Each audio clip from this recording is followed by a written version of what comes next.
Sir వినపడుతుందా? Sarath sir వినపడుతుందా? వినిపిస్తుందండి. వినిపిస్తుందా? ఓకే.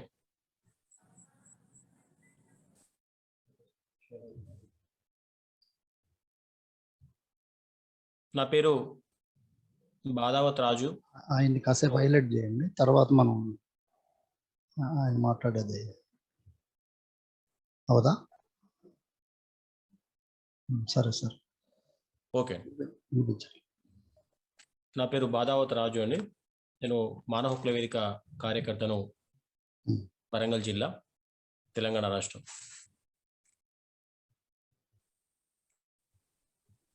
మానవ హక్కుల వేదిక ఆధ్వర్యంలో ఈరోజు మనం 13వ క్లౌడ్ మీటింగ్ను నిర్వహించుకోబోతున్నాం.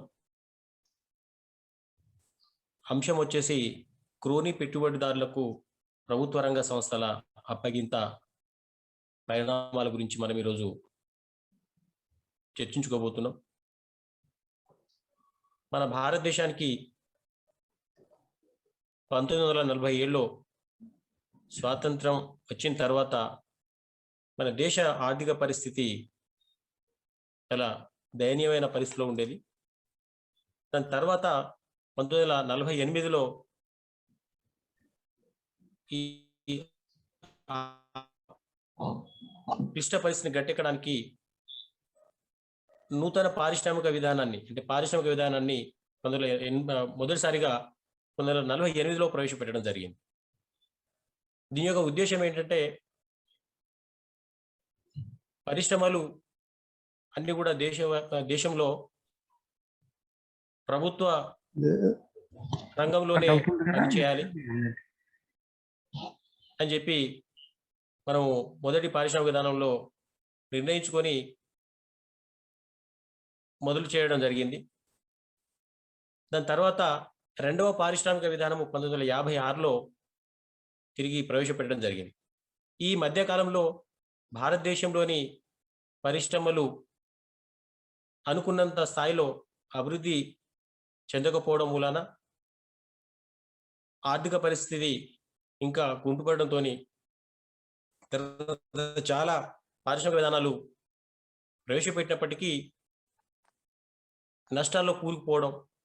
దీన్ని అధిగమించడానికి 1991లో అప్పటి ప్రధానమంత్రి అయినటువంటి పివి నరసింహారావు గారు, ఆర్థిక మంత్రి అయినటువంటి డాక్టర్ మన్మోహన్ సింగ్ గారు ఒక కొత్త ఆర్థిక సంస్కరణని, అంటే నూతన ఆర్థిక సంస్కరణని తీసుకురావడం జరిగింది, ఎల్పిజి అనే పేరుతో. ఎల్పిజి అంటే లిబరలైజేషన్, ప్రైవేటైజేషన్ అండ్ గ్లోబలైజేషన్. ఈ ఎల్పిజిని తీసుకురావడంలో ముఖ్య ఉద్దేశం ఏంటంటే, దేశంలో ఉన్నటువంటి ప్రభుత్వ రంగంలో ఉన్నటువంటి పరిశ్రమలే కానీ ఇంకా ఇతరత్ర అన్ని రంగాల్ని కూడా క్రమక్రమంగా క్రోనీ పెట్టుబడిదారులకు, మనం ఇప్పుడు అనుకుంటున్నట్టు క్రోనీ పెట్టుబడిదారులకు దారాదత్తం చేయడంలో భాగంగా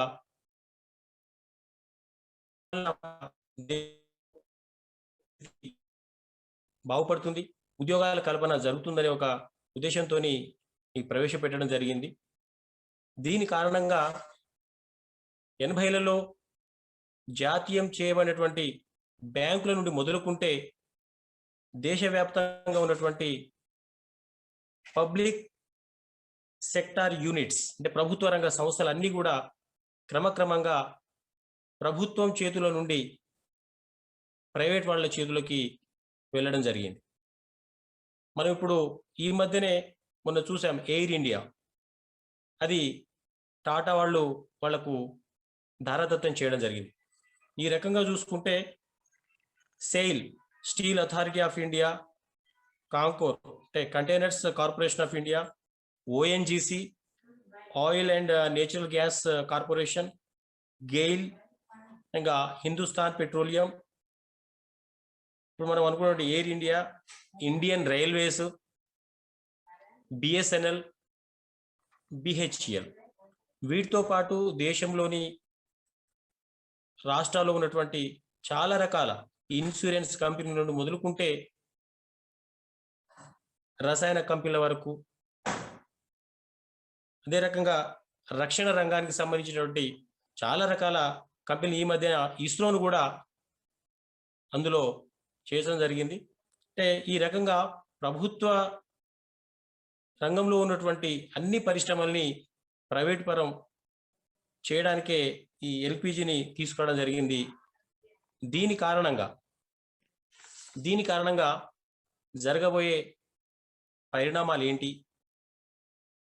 అనే విషయం మీద ఈరోజు మాట్లాడడానికి మానవ హక్కుల వేదిక కార్యకర్త, ఆంధ్రప్రదేశ్ రాష్ట్ర కమిటీ సభ్యులు, మానవ హక్కుల వేదిక, ఇంకా ఈ మధ్య విశాఖ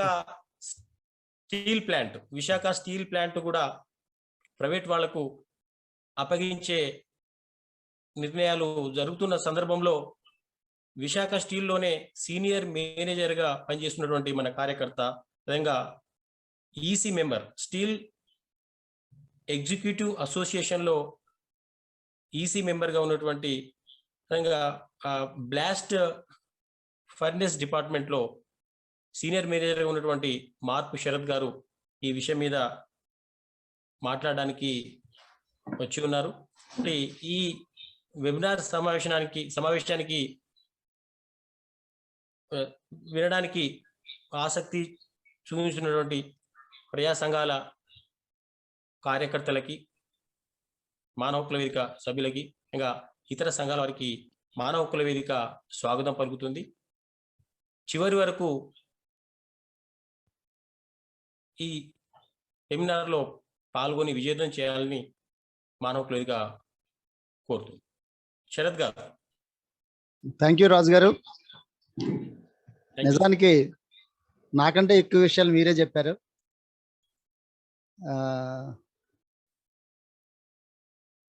ముందు స్లైడ్ వెళ్ళదా?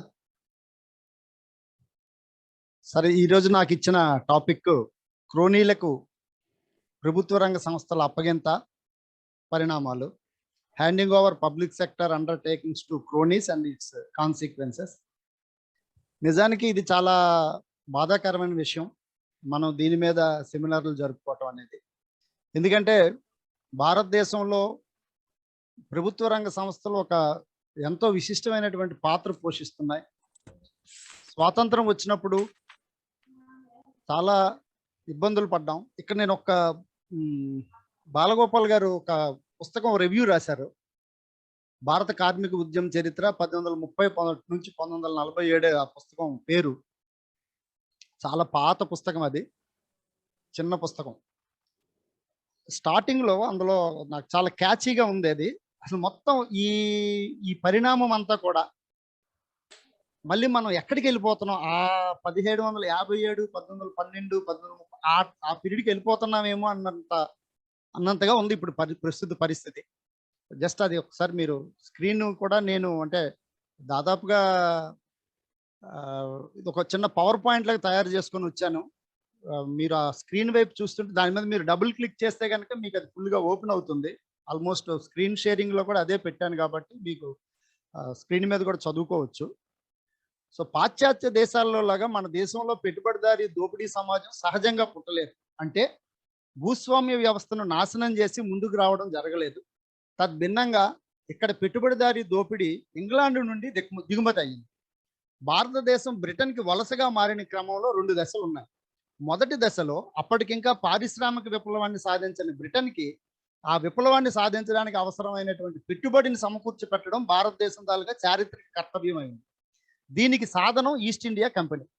1757 నుండి 1812 వరకు కూడా భారతదేశపు వాణిజ్యం మీద గుత్తాధిపత్యం వహించినటువంటి ఈస్ట్ ఇండియా కంపెనీ దానివల్ల వచ్చిన లాభాలే కాకుండా రాజుల నుండి, సంస్థానాధీశుల నుండి వ్యాపార పన్నులు విధించే హక్కుని చేజిక్కించుకొని వడ్డీ వ్యాపారం చేసి ఈ రకంగా సేకరించినటువంటి లాభాలన్నీ కూడా బ్రిటన్కి తరలించింది. ఆ కంపెనీ లెక్కల ప్రకారం చూస్తే అది సుమారు 10 కోట్ల పౌండ్ల రూపాయలు. అంటే బ్రిటిష్ వాళ్ళ తాలూకా కరెన్సీలో అది మన దీనికి చూసుకుంటే గనక 1,008 కోట్ల రూపాయలు. అది 1,000 కోట్ల రూపాయలు 1830లో. ఇప్పుడు దాని విలువ ఎంత ఉంటుందనేది మనం అంచనా వేసుకోండి. నేను స్టార్టింగ్‌లో ఒక స్క్రీన్ దీని మీద ఒక ఫోటో చూపించాను. ఏం పేరు ఆయన పేరు? రాకేష్ జంజన్వాలా గారు వాళ్ళ భార్య గారి దగ్గర మోడీ గారు చాలా వినయంగా చేతులు కట్టుకొని కూర్చొని ఉన్న ఫోటో. ఆ రకంగా మోడీ గారు చేతులు కట్టుకున్న మరుసటి రోజే ఆకాశ ఎయిర్‌లైన్స్‌కి రాకేష్ జంజన్వాలా గారికి అనుమతి లభించింది. రాకేష్ జంజన్వాలా గారు పెద్ద షేక్ స్ట షే స్ట్ షేర్ మార్కెట్, స్టాక్ మార్కెట్‌లో బిగ్ బుల్. ఈ స్టార్టెడ్ హిస్ లైఫ్ విత్ రూ. 5,000 రూపాయలతో ఆయన బిగ్ బుల్‌గా జీవితం. అప్పటికి ఆయన బిగ్ బుల్ కాదు, బహుశా మామూలు చిన్న షేర్ మార్కెట్ షేర్ హోల్డర్‌గా స్టార్ట్ చేసి ఈవేళ ఆయన సంపద సుమారుగా 20,000 కోట్ల రూపాయలు. సో ఈ ఈ బ్రిటిష్ వాడుకి బ్రిటన్‌కి తరలించిన సంపద వీళ్ళు బ్రిటన్‌కి తరలించకపోవచ్చు, భారతదేశంలోనే ఉండొచ్చు. బట్ ఇక్కడ జరుగుతున్నటువంటిది ఆనాటికి ఈనాటికి కూడా పెద్దగా ఏమీ తేడా అయితే లేదు. ఈ ప్రభుత్వ రంగ సంస్థలు పెడుతున్నప్పుడు నెహ్రూ గారు ఏమన్నారంటే, ప్రభుత్వ రంగ సంస్థలు ఆధునిక దేవాలయాలు అన్నారు. మరి ఈరోజు మన మోడీ గారు ఏమంటున్నారో కూడా చూడండి. ప్రభుత్వ రంగ సంస్థలు మరణించడానికే పుట్టాయి. కొన్ని బాల్య దశలో మరణిస్తే మరికొన్ని యవ్వన దశలో మరణిస్తాయి. కానీ వాటి మరణం మాత్రం తథ్యం. లేకపోతే మేము చంపేస్తాం. పరిష్కారం ఒకటే. వాటిని మూసేయడం లేదా ప్రైవేట్ పరం చేయడం. ఇది అంటే ఇక్కడ 2 విభిన్న ప్రభుత్వాల తాలూకా బేసిక్ కాన్సెప్ట్, బేసిక్ పెర్సెప్షన్‌లో ఎంత తేడా ఉందనేది గమనించడానికని చెప్పి నేను ఈ పాయింట్స్ పెట్టాను. రెండోది, ప్రభుత్వ రంగ సంస్థలనేవి ఇవి కేవలం వాళ్ళు చెప్తున్నారు. బీజేపీ వాళ్ళు చెప్తున్నారు. నిర్మలా సీతారామన్ గారు చెప్తున్నారు. ప్రధానమంత్రి గారు చెప్తున్నారు.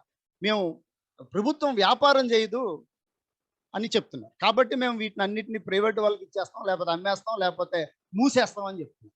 అసలు ప్రభుత్వ రంగ సంస్థలు అప్పుడు పెట్టడంలో ఉన్నటువంటి ఉద్దేశం ఏంటి?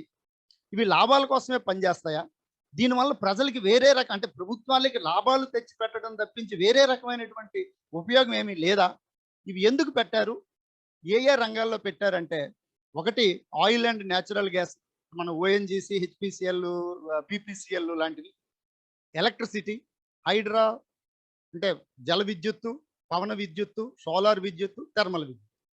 విచిత్రం ఏంటంటే అదానీ గారు ఆస్ట్రేలియాలో బొగ్గు గనులు కొనగానే మాకు ఈ రోజు నుంచి పవర్ కట్ స్టార్ట్ అంట. 6 గంటల నుంచి 7 గంటల వరకు, 8 గంటల వరకు మాకు పవర్ కట్ స్టార్ట్ అంట. సో అక్కడ ఆయన బొగ్గు గనులు కొనగానే ఇక్కడ మనకి కోక్‌కి కొరత వచ్చింది. ఇవాళ మా స్టీల్ ప్లాంట్‌లో కూడా విపరీతమైన కోక్ కొరత అని చెప్పి ఒక నెల రోజుల నుంచి మాకు 3 బ్లాస్ట్ ఫర్నేస్‌లు ఉంటే మేము ఒక ఫర్నేస్‌ని డౌన్ చేసుకొని 2 ఫర్నేస్‌లను నడుపుతున్నటువంటి పరిస్థితి. తర్వాత కోల్ అండ్ మైన్స్ ఇప్పుడు చెప్పాం. మ్యానుఫ్యాక్చరింగ్ యూనిట్స్ అంటే స్టీల్ ప్లాంట్, బాక్సైట్, అల్యూమినియం ఫ్యాక్టరీలు, సిమెంట్ ఫ్యాక్టరీలు, ఆటోమొబైల్ ఇండస్ట్రీస్, ఇతరత్ర మ్యానుఫ్యాక్చరింగ్ ఇండస్ట్రీస్ అన్ని.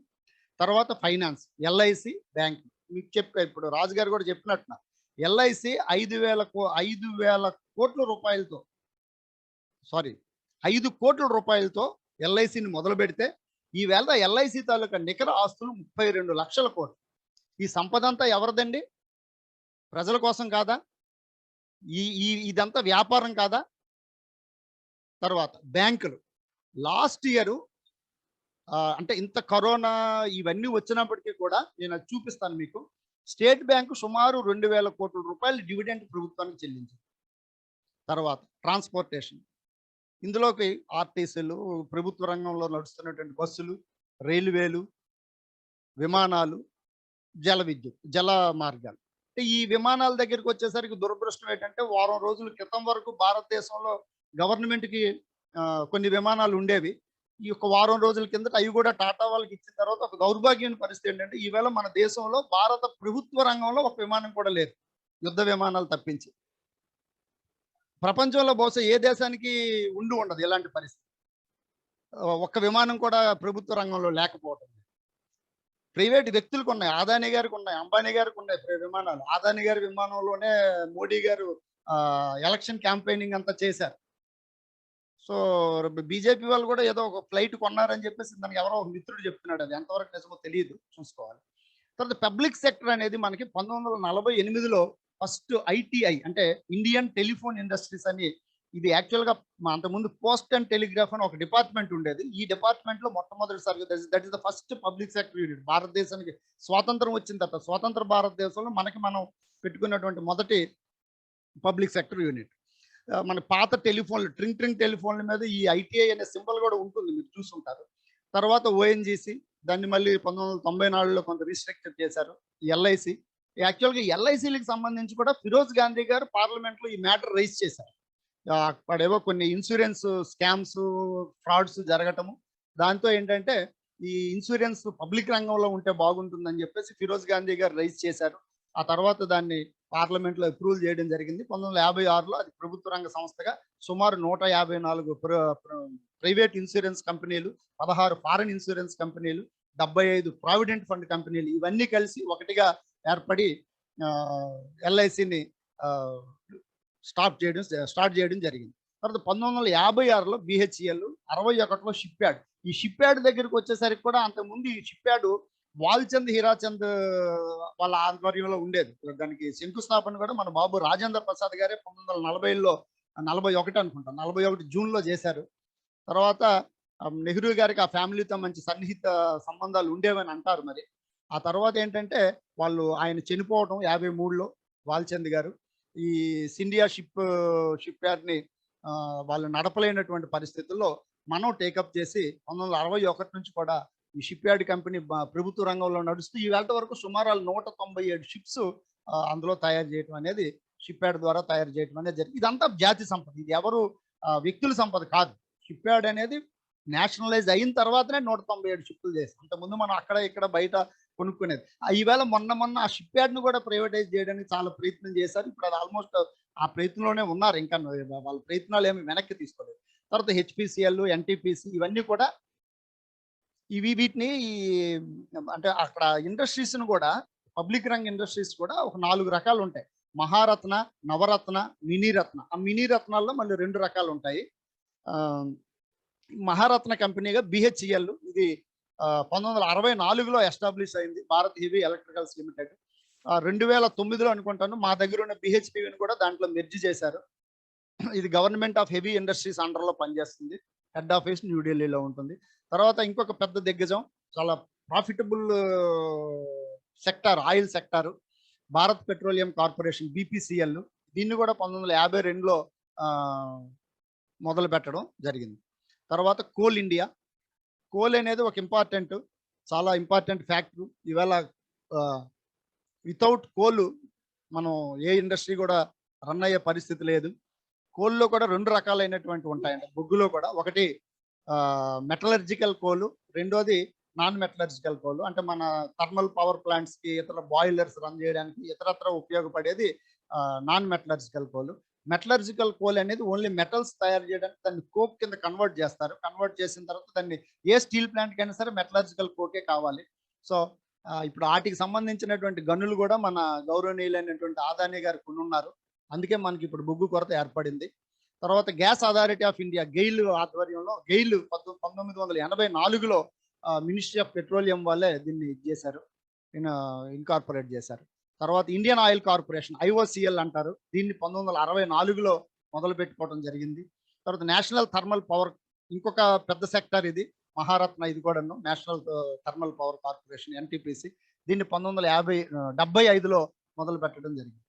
తర్వాత oil and natural gas corporation ONGC, ఇది కూడా 1956లో, ఇందులో నేను చెప్పాను కదా 1956లో మొదలు పెట్టారు. తర్వాత మధ్యలో 94లో కొంత రీస్ట్రక్చర్ చేసుకున్నారు. తర్వాత పవర్ గ్రిడ్ కార్పొరేషన్ 1989లో మొదలు పెట్టారు. తర్వాత steel Authority of India limited, అంటే స్టీల్ ప్లాంట్ కాదు, స్టీల్ ప్లాంట్ వేరే, అది ఆర్ఐఎన్ఎల్లోకి వస్తుంది. స్టీల్ ప్లాంట్ గురించి కూడా బ్రీఫ్గా ఒక 10 నిమిషాలు దానికి సెపరేట్గా చెప్తాను, స్టీల్ ప్లాంట్ తాలూకా హిస్టరీ అంతా కూడా. సో ఇది మినిస్ట్రీ ఆఫ్ స్టీల్లోనే ఉంటుంది, స్టీల్ అథారిటీ ఆఫ్ ఇండియా.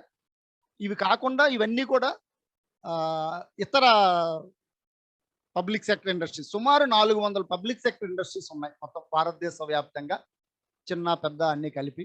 అంటే అన్ని రకాలు, బ్యాంకింగ్, పవర్, కొన్ని బ్యాంకుల్లో మన గవర్నమెంట్ వాటా కూడా ఉంది.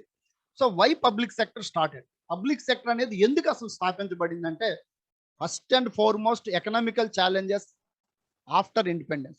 భారతదేశానికి స్వాతంత్రం వచ్చిన తర్వాత బ్రిటిష్ వాళ్ళు అవనివ్వండి, అంతకు ముందు పరిపాలించిన రాజులు రాజరిక వ్యవస్థలు అన్నవ్వండి, మొత్తం భారతదేశం తాలూకా ఆర్థిక వ్యవస్థని చిన్న భిన్నం చేశారు. ప్రధానంగా మనం వ్యవసాయ రంగం, మన భారతదేశానికి ప్రధానమైనది వ్యవసాయ రంగం. సో ఈ వ్యవసాయ రంగాన్ని కూడా దాదాపుగా విచ్ఛిన్నం చేసి, తర్వాత ఈ మెకాలే గారు ప్రవేశపెట్టిన విద్యా విధానము, యువతని కొంతవరకు వ్యవసాయానికి దూరం చేయటము, తర్వాత అసలు మనకి బాలగోపాల్ గారు నేను చెప్పిన పుస్తకంలో చెప్తారు, భారత కార్మిక వర్గం దానికి యూరోపియన్ దేశాల్లో న్యాచురల్ గానో లేకపోతే దీనిగానో పుట్టురాల. అక్కడ ఎక్కడైతే మీకు విలేజెస్ లో వ్యవసాయ రంగంలో నష్టాలు వచ్చాయో, వ్యవసాయాలు చేయలేనటువంటి పరిస్థితి వచ్చిందో, భూములు పోయాయో, ఏదో పట్టణానికి వచ్చి కాస్త కూలి పనో నాలి పనో చేసుకొని 2 ఎకరాల భూమో 1 అరెకరం భూమో సంపాదించుకొని మళ్ళీ పట్టణానికి వెళ్దామని వచ్చి ఇక్కడ శ్రామికులుగా స్థిరపడిన వాళ్ళే దాదాపు తొలితరం కార్మికులు అందరూ కూడా. అందుకని కార్మిక వర్గంలో కూడా ఒక సంఘటితమైనటువంటి, అంటే మిగతా యూరోపియన్ కంట్రీస్ లో ఒక సంఘటితమైనటువంటి కార్మిక వర్గం లేకపోవడం కూడా అదొక పరిస్థితి. సంఘాలు పెట్టుకునే అలవాటు లేకపోవడం. మనం స్టార్టింగ్ మా కాలేజీ మేము చదువుకునే రోజుల్లో పాటలు కూడా పాడుతుండేవాళ్ళం, 2 రో కూలన్నా 2 రో రైతన్న సంఘం పెడదాం, వీళ్ళ సంగతి ఏందో చూద్దాం, అంటే ఆ పరిస్థితి మనకి స్టార్టింగ్ లో ఉండేది. సో ఈ విపరీతమైనటువంటి ఎకనామికల్ బ్యాక్వర్డ్నెస్, ఆర్థికమైనటువంటి ఇబ్బందులు అటు గవర్నమెంట్ కి ఉండేవి, ఇటు ప్రజలకి ఉండేవి. ఈ పరిస్థితి నుంచి దాటి రావడానికి బయటపడటానికి ఈ పబ్లిక్ సెక్టర్ రంగం పారిశ్రామికంగా డెవలప్ అయితే తప్పించి మనం ఈ ఇతర దేశాల నుంచి వచ్చే ఈ ఛాలెంజెస్ ని మనం తట్టుకోలేము, ఛాలెంజెస్ మనం మీట్ అవ్వలేము అని చెప్పేసి పబ్లిక్ రంగ సంస్థలు పడ్డాయి. అలాగే ఒక యూత్ లో ఎంప్లాయ్మెంట్ క్రియేట్ చేయడానికి, తర్వాత ఈ ఫారిన్ కంపెనీస్ తాలూకా డిస్ప్యూట్స్ సాల్వ్ చేయటం, లేబర్ ఇప్పుడంటే మనకి 5,000 రూపాయలు ఇస్తే ఒక బీటెక్లు ఎంటెక్లు చేసిన వాళ్ళు ఉద్యోగాల కోసం క్యూలు కడుతున్నారు.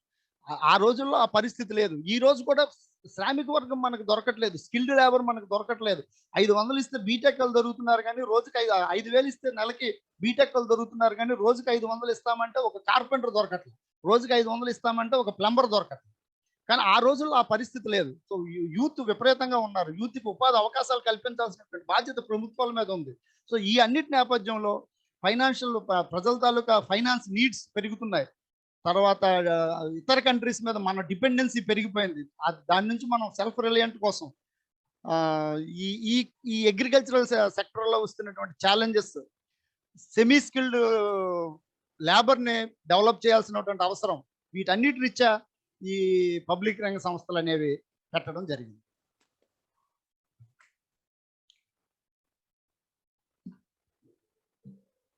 అలాగే గవర్నమెంట్కి అవసరమైనటువంటి ఫండ్స్ జనరేట్ చేసుకోవడానికి, తర్వాత పబ్లిక్ అకౌంటబిలిటీ, ఇవన్నీ కూడా మనకి పబ్లిక్ సెక్టర్ తాలూకా క్యారెక్టరిస్టిక్స్ నేను చెప్తున్నాను.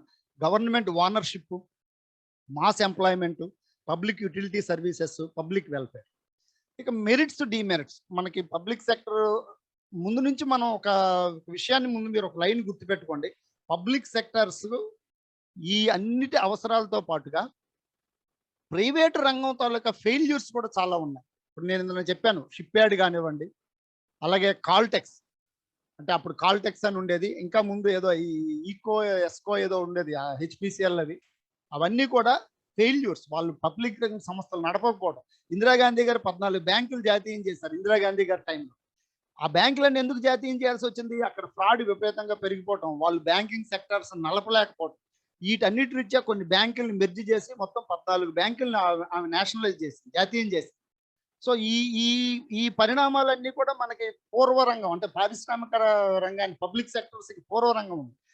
ఇక public sectors taluka merits and demerits ఏంటంటే, మనకి fulfillment of social objects, responsibility to the public, control over economical activities, contribution to government revenue, little scope of misuse of funds. ఇవన్నీ కూడా మనకి merits ఉంటాయి. Demerits ఏంటంటే bureaucratic influences, excessive parliamentary control, lack of professional expertise, lack of flexibility, inefficient function. ఇవి మనకి ఉన్నటువంటి limitations, ఇవి merits. ఇకపోతే ఏంటంటే పబ్లిక్ రంగ సంస్థల్లోనే అంటే మనకి అంబేద్కర్ గారు రిజర్వేషన్స్ గురించి పోరాడి రిజర్వేషన్స్ తీసుకొని వచ్చి సాధించారు. ఈ రిజర్వేషన్స్ అన్ని కూడా పబ్లిక్ సెక్టర్స్ లోనే ప్రభుత్వ రంగ సంస్థల్లోనే ఇంప్లిమెంట్ అవుతున్నాయి. నాకు తెలిసి ఏ ఒక్క ప్రైవేట్ రంగ సంస్థల్లో కూడా రిజర్వేషన్స్ అనేవి ఇంప్లిమెంటేషన్ లేదు. రేపు ఈ పబ్లిక్ సెక్టర్స్ అన్ని కూడా ప్రైవేటైజ్ అయిపోతే బడుగు బలహీన వర్గాలకి, దళితులకి, ఎస్సీ ఎస్టీలకి రిజర్వేషన్ దామాషా ప్రకారం ఉద్యోగాలు అనేవి రావు. అది బీజేపీ తాలూకు ఒక ఎజెండా. మనం మొదటే చెప్తున్నాం, మొదటి నుంచే మనం చెప్పాం. అది మన మానవ హక్కుల వేదిక మనం ఇనీషియల్ స్టేజ్ లోనే చెప్పాం, ఇది వీళ్ళ తాలూకా రిజర్వేషన్స్ ని మొత్తం టోటల్ గా రద్దు చేయడం వీళ్ళ తాలూకా ఎజెండా. తర్వాత ఈ పబ్లిక్ సెక్టర్ కి ప్రైవేట్ సెక్టర్ కి మధ్యలో ఉన్నటువంటి డిఫరెన్స్ ఏంటంటే, ఫస్ట్ ఏంటంటే మ్యాక్సిమైజ్ సోషల్ వెల్ఫేర్ ని వీటన్నిటిని దృష్టిలో పెట్టుకుని అది ఆబ్జెక్టివ్ తో మనకి పబ్లిక్ సెక్టర్స్ మనం పెట్టాలనుకుంటే, ప్రైవేట్ సెక్టర్కి వచ్చేసరికి ఏంటంటే వాళ్ళ తాలూకా ఉద్దేశం, వాళ్ళ తాలూకా టార్గెట్, వాళ్ళ తాలూకా ఆబ్జెక్ట్ విపరీతంగా లాభాలు సాధించుకోవడం. ఎంత వీలైతే అంత లాభాలు, ఎంత త్వరగా వీలైతే అంత త్వరగా లాభాలు సాధించుకోవడం.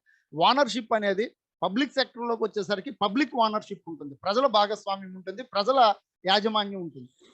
ప్రైవేట్ సెక్టర్లోకి వెళ్ళేసరికి మీకు ఆ ఆప్షన్ ఉండదు. కంప్లీట్గా ప్రైవేట్ వ్యక్తుల చేతుల్లోనే దాని తాలూకా వెల్ఫేర్ కానివ్వండి, దాని ఆస్తులు కానివ్వండి, దాని లాభ నష్టాలు అన్నీ కూడా ప్రైవేట్ వ్యక్తుల చేతుల్లోనే ఉంటాయి. మళ్ళీ నష్టాలు వచ్చినప్పుడు మనం ఆత్మనిర్భర్ భారత్లు అన్ని గుర్తొస్తాయి. 20,000 కోట్లు, 30,000 కోట్లు, 20 లక్షల కోట్ల రూపాయలు వాళ్ళకి ఫండింగ్ ఇచ్చారు నష్టాలు వస్తే. అదే నష్టాలు ప్రభుత్వ రంగ సంస్థలకు వస్తే ₹1 కూడా విధించట్లేదు. ఇవన్నీ చచ్చిపోవడానికే పుట్టాయి అంటున్నారు. అలాగే మేనేజ్మెంట్, క్యాపిటల్, తర్వాత ఏరియా ఆఫ్ ఆపరేషన్స్, ఇవన్నీ కూడా మనకి పబ్లిక్ రంగ సంస్థలకి ప్రైవేట్ రంగ సంస్థలకు ఉన్నటువంటి డిఫరెన్సెస్.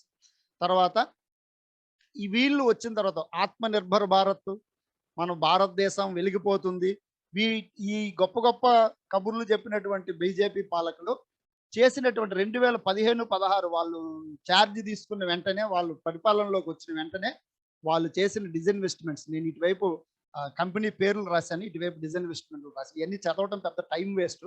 కొన్ని ఇంపార్టెంట్ ఏవన్నీ ఉంటే చెప్తాను, జస్ట్ మీరు చూడండి. డ్రెడ్జింగ్ కార్పొరేషన్లో 5% డిజిన్వెస్ట్ చేస్తే, రూరల్ ఎలక్ట్రీషియన్ కార్పొరేషన్లో 5%. చాలా ఉన్నాయి, అయిపోలేదు ఇంకా. ఇది 2015-16కి ఇది చార్ట్.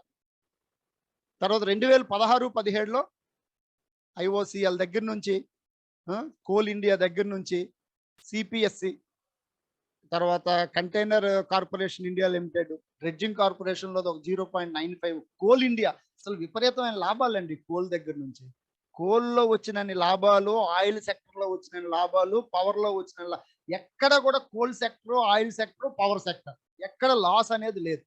వాటిని కూడా ప్రైవేటైజేషన్. ఎన్టీపీసీలో కూడా చూడండి 0.22%, ఎన్టీపీసీ నేషనల్ థర్మల్ పవర్ కార్పొరేషన్లో కూడా 0.22%.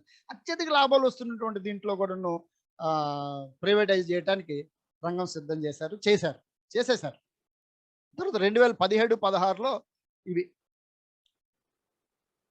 ఇక్కడ కూడా ఎన్టీపీసీ 6.75 చేస్తే, హిందుస్థాన్ ఏరోనాటిక్స్ లిమిటెడ్ అక్కడే మొదలైంది, 17.5% చేశారు. ఎందుకంటే నష్టాలు వస్తున్నాయి. ఈ నష్టాలు ఎందుకు వస్తున్నాయి అనేది కూడా మనం కాస్త 5 నిమిషాలు మాట్లాడుకుందాం.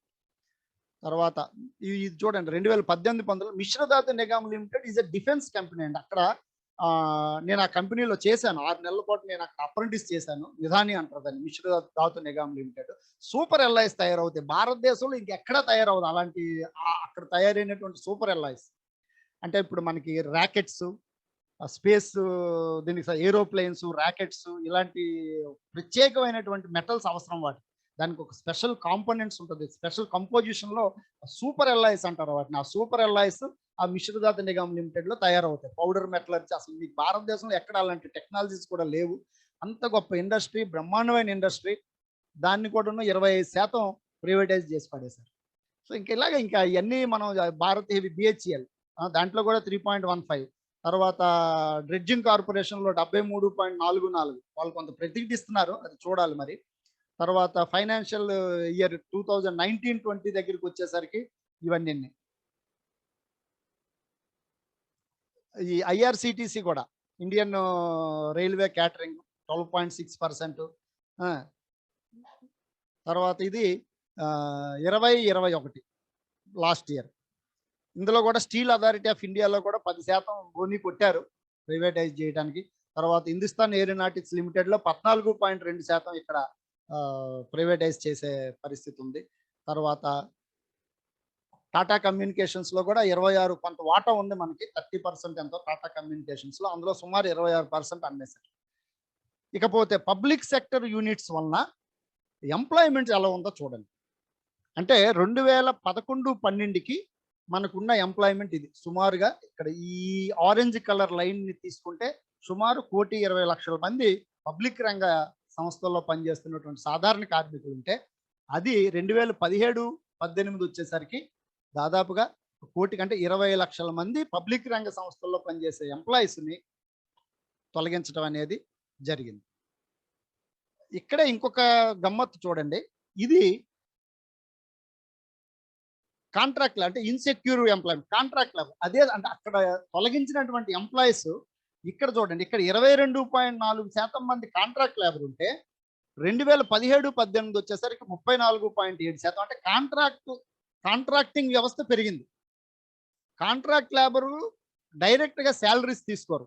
కాంట్రాక్ట్ లేబర్కి డిఏ ఉండదు, కాంట్రాక్ట్ లేబర్కి హెచ్ఆర్ఏ ఉండదు, కాంట్రాక్ట్ లేబర్కి బోనస్ ఉండదు, కాంట్రాక్ట్ లేబర్కి ఏమీ ఉండదు. ఒక ఎంప్లాయీ జీతంతో 5 కాంట్రాక్ట్ లేబర్ని పోషించవచ్చు, 5 కాంట్రాక్ట్ లేబర్ని పెట్టుకోవచ్చు. ఇది కాన్సెప్ట్. అందుకనే మీకు ఇక్కడ ఎంప్లాయీస్ సంఖ్య తగ్గింది, ఇక్కడ కాంట్రాక్టుల సంఖ్య పెరిగింది. గవర్నమెంట్ తాలూకా యాటిట్యూడ్ పబ్లిక్ రంగ సంస్థలకు వచ్చేసరికి 15 సంవత్సరాల నుంచి దాదాపుగా నాకు తెలిసి పబ్లిక్ రంగ సంస్థల్లో ఎక్కడ రిక్రూట్మెంట్స్ లేవండి. అంతకుముందు బల్క్ ఓన్లీ మేనేజ్మెంట్ ట్రైనీస్. అంటే మళ్ళీ మీకు ఇక్కడ చూడండి, మేనేజర్ ఎగ్జిక్యూటివ్స్ని ఎక్కడ తగ్గలే, ఎగ్జిక్యూటివ్స్ ఇది అలా బ్యాలెన్స్ అవుతూనే ఉంది. ఓన్లీ వర్కర్ ఫీల్డ్నే తగ్గిస్తున్నారు.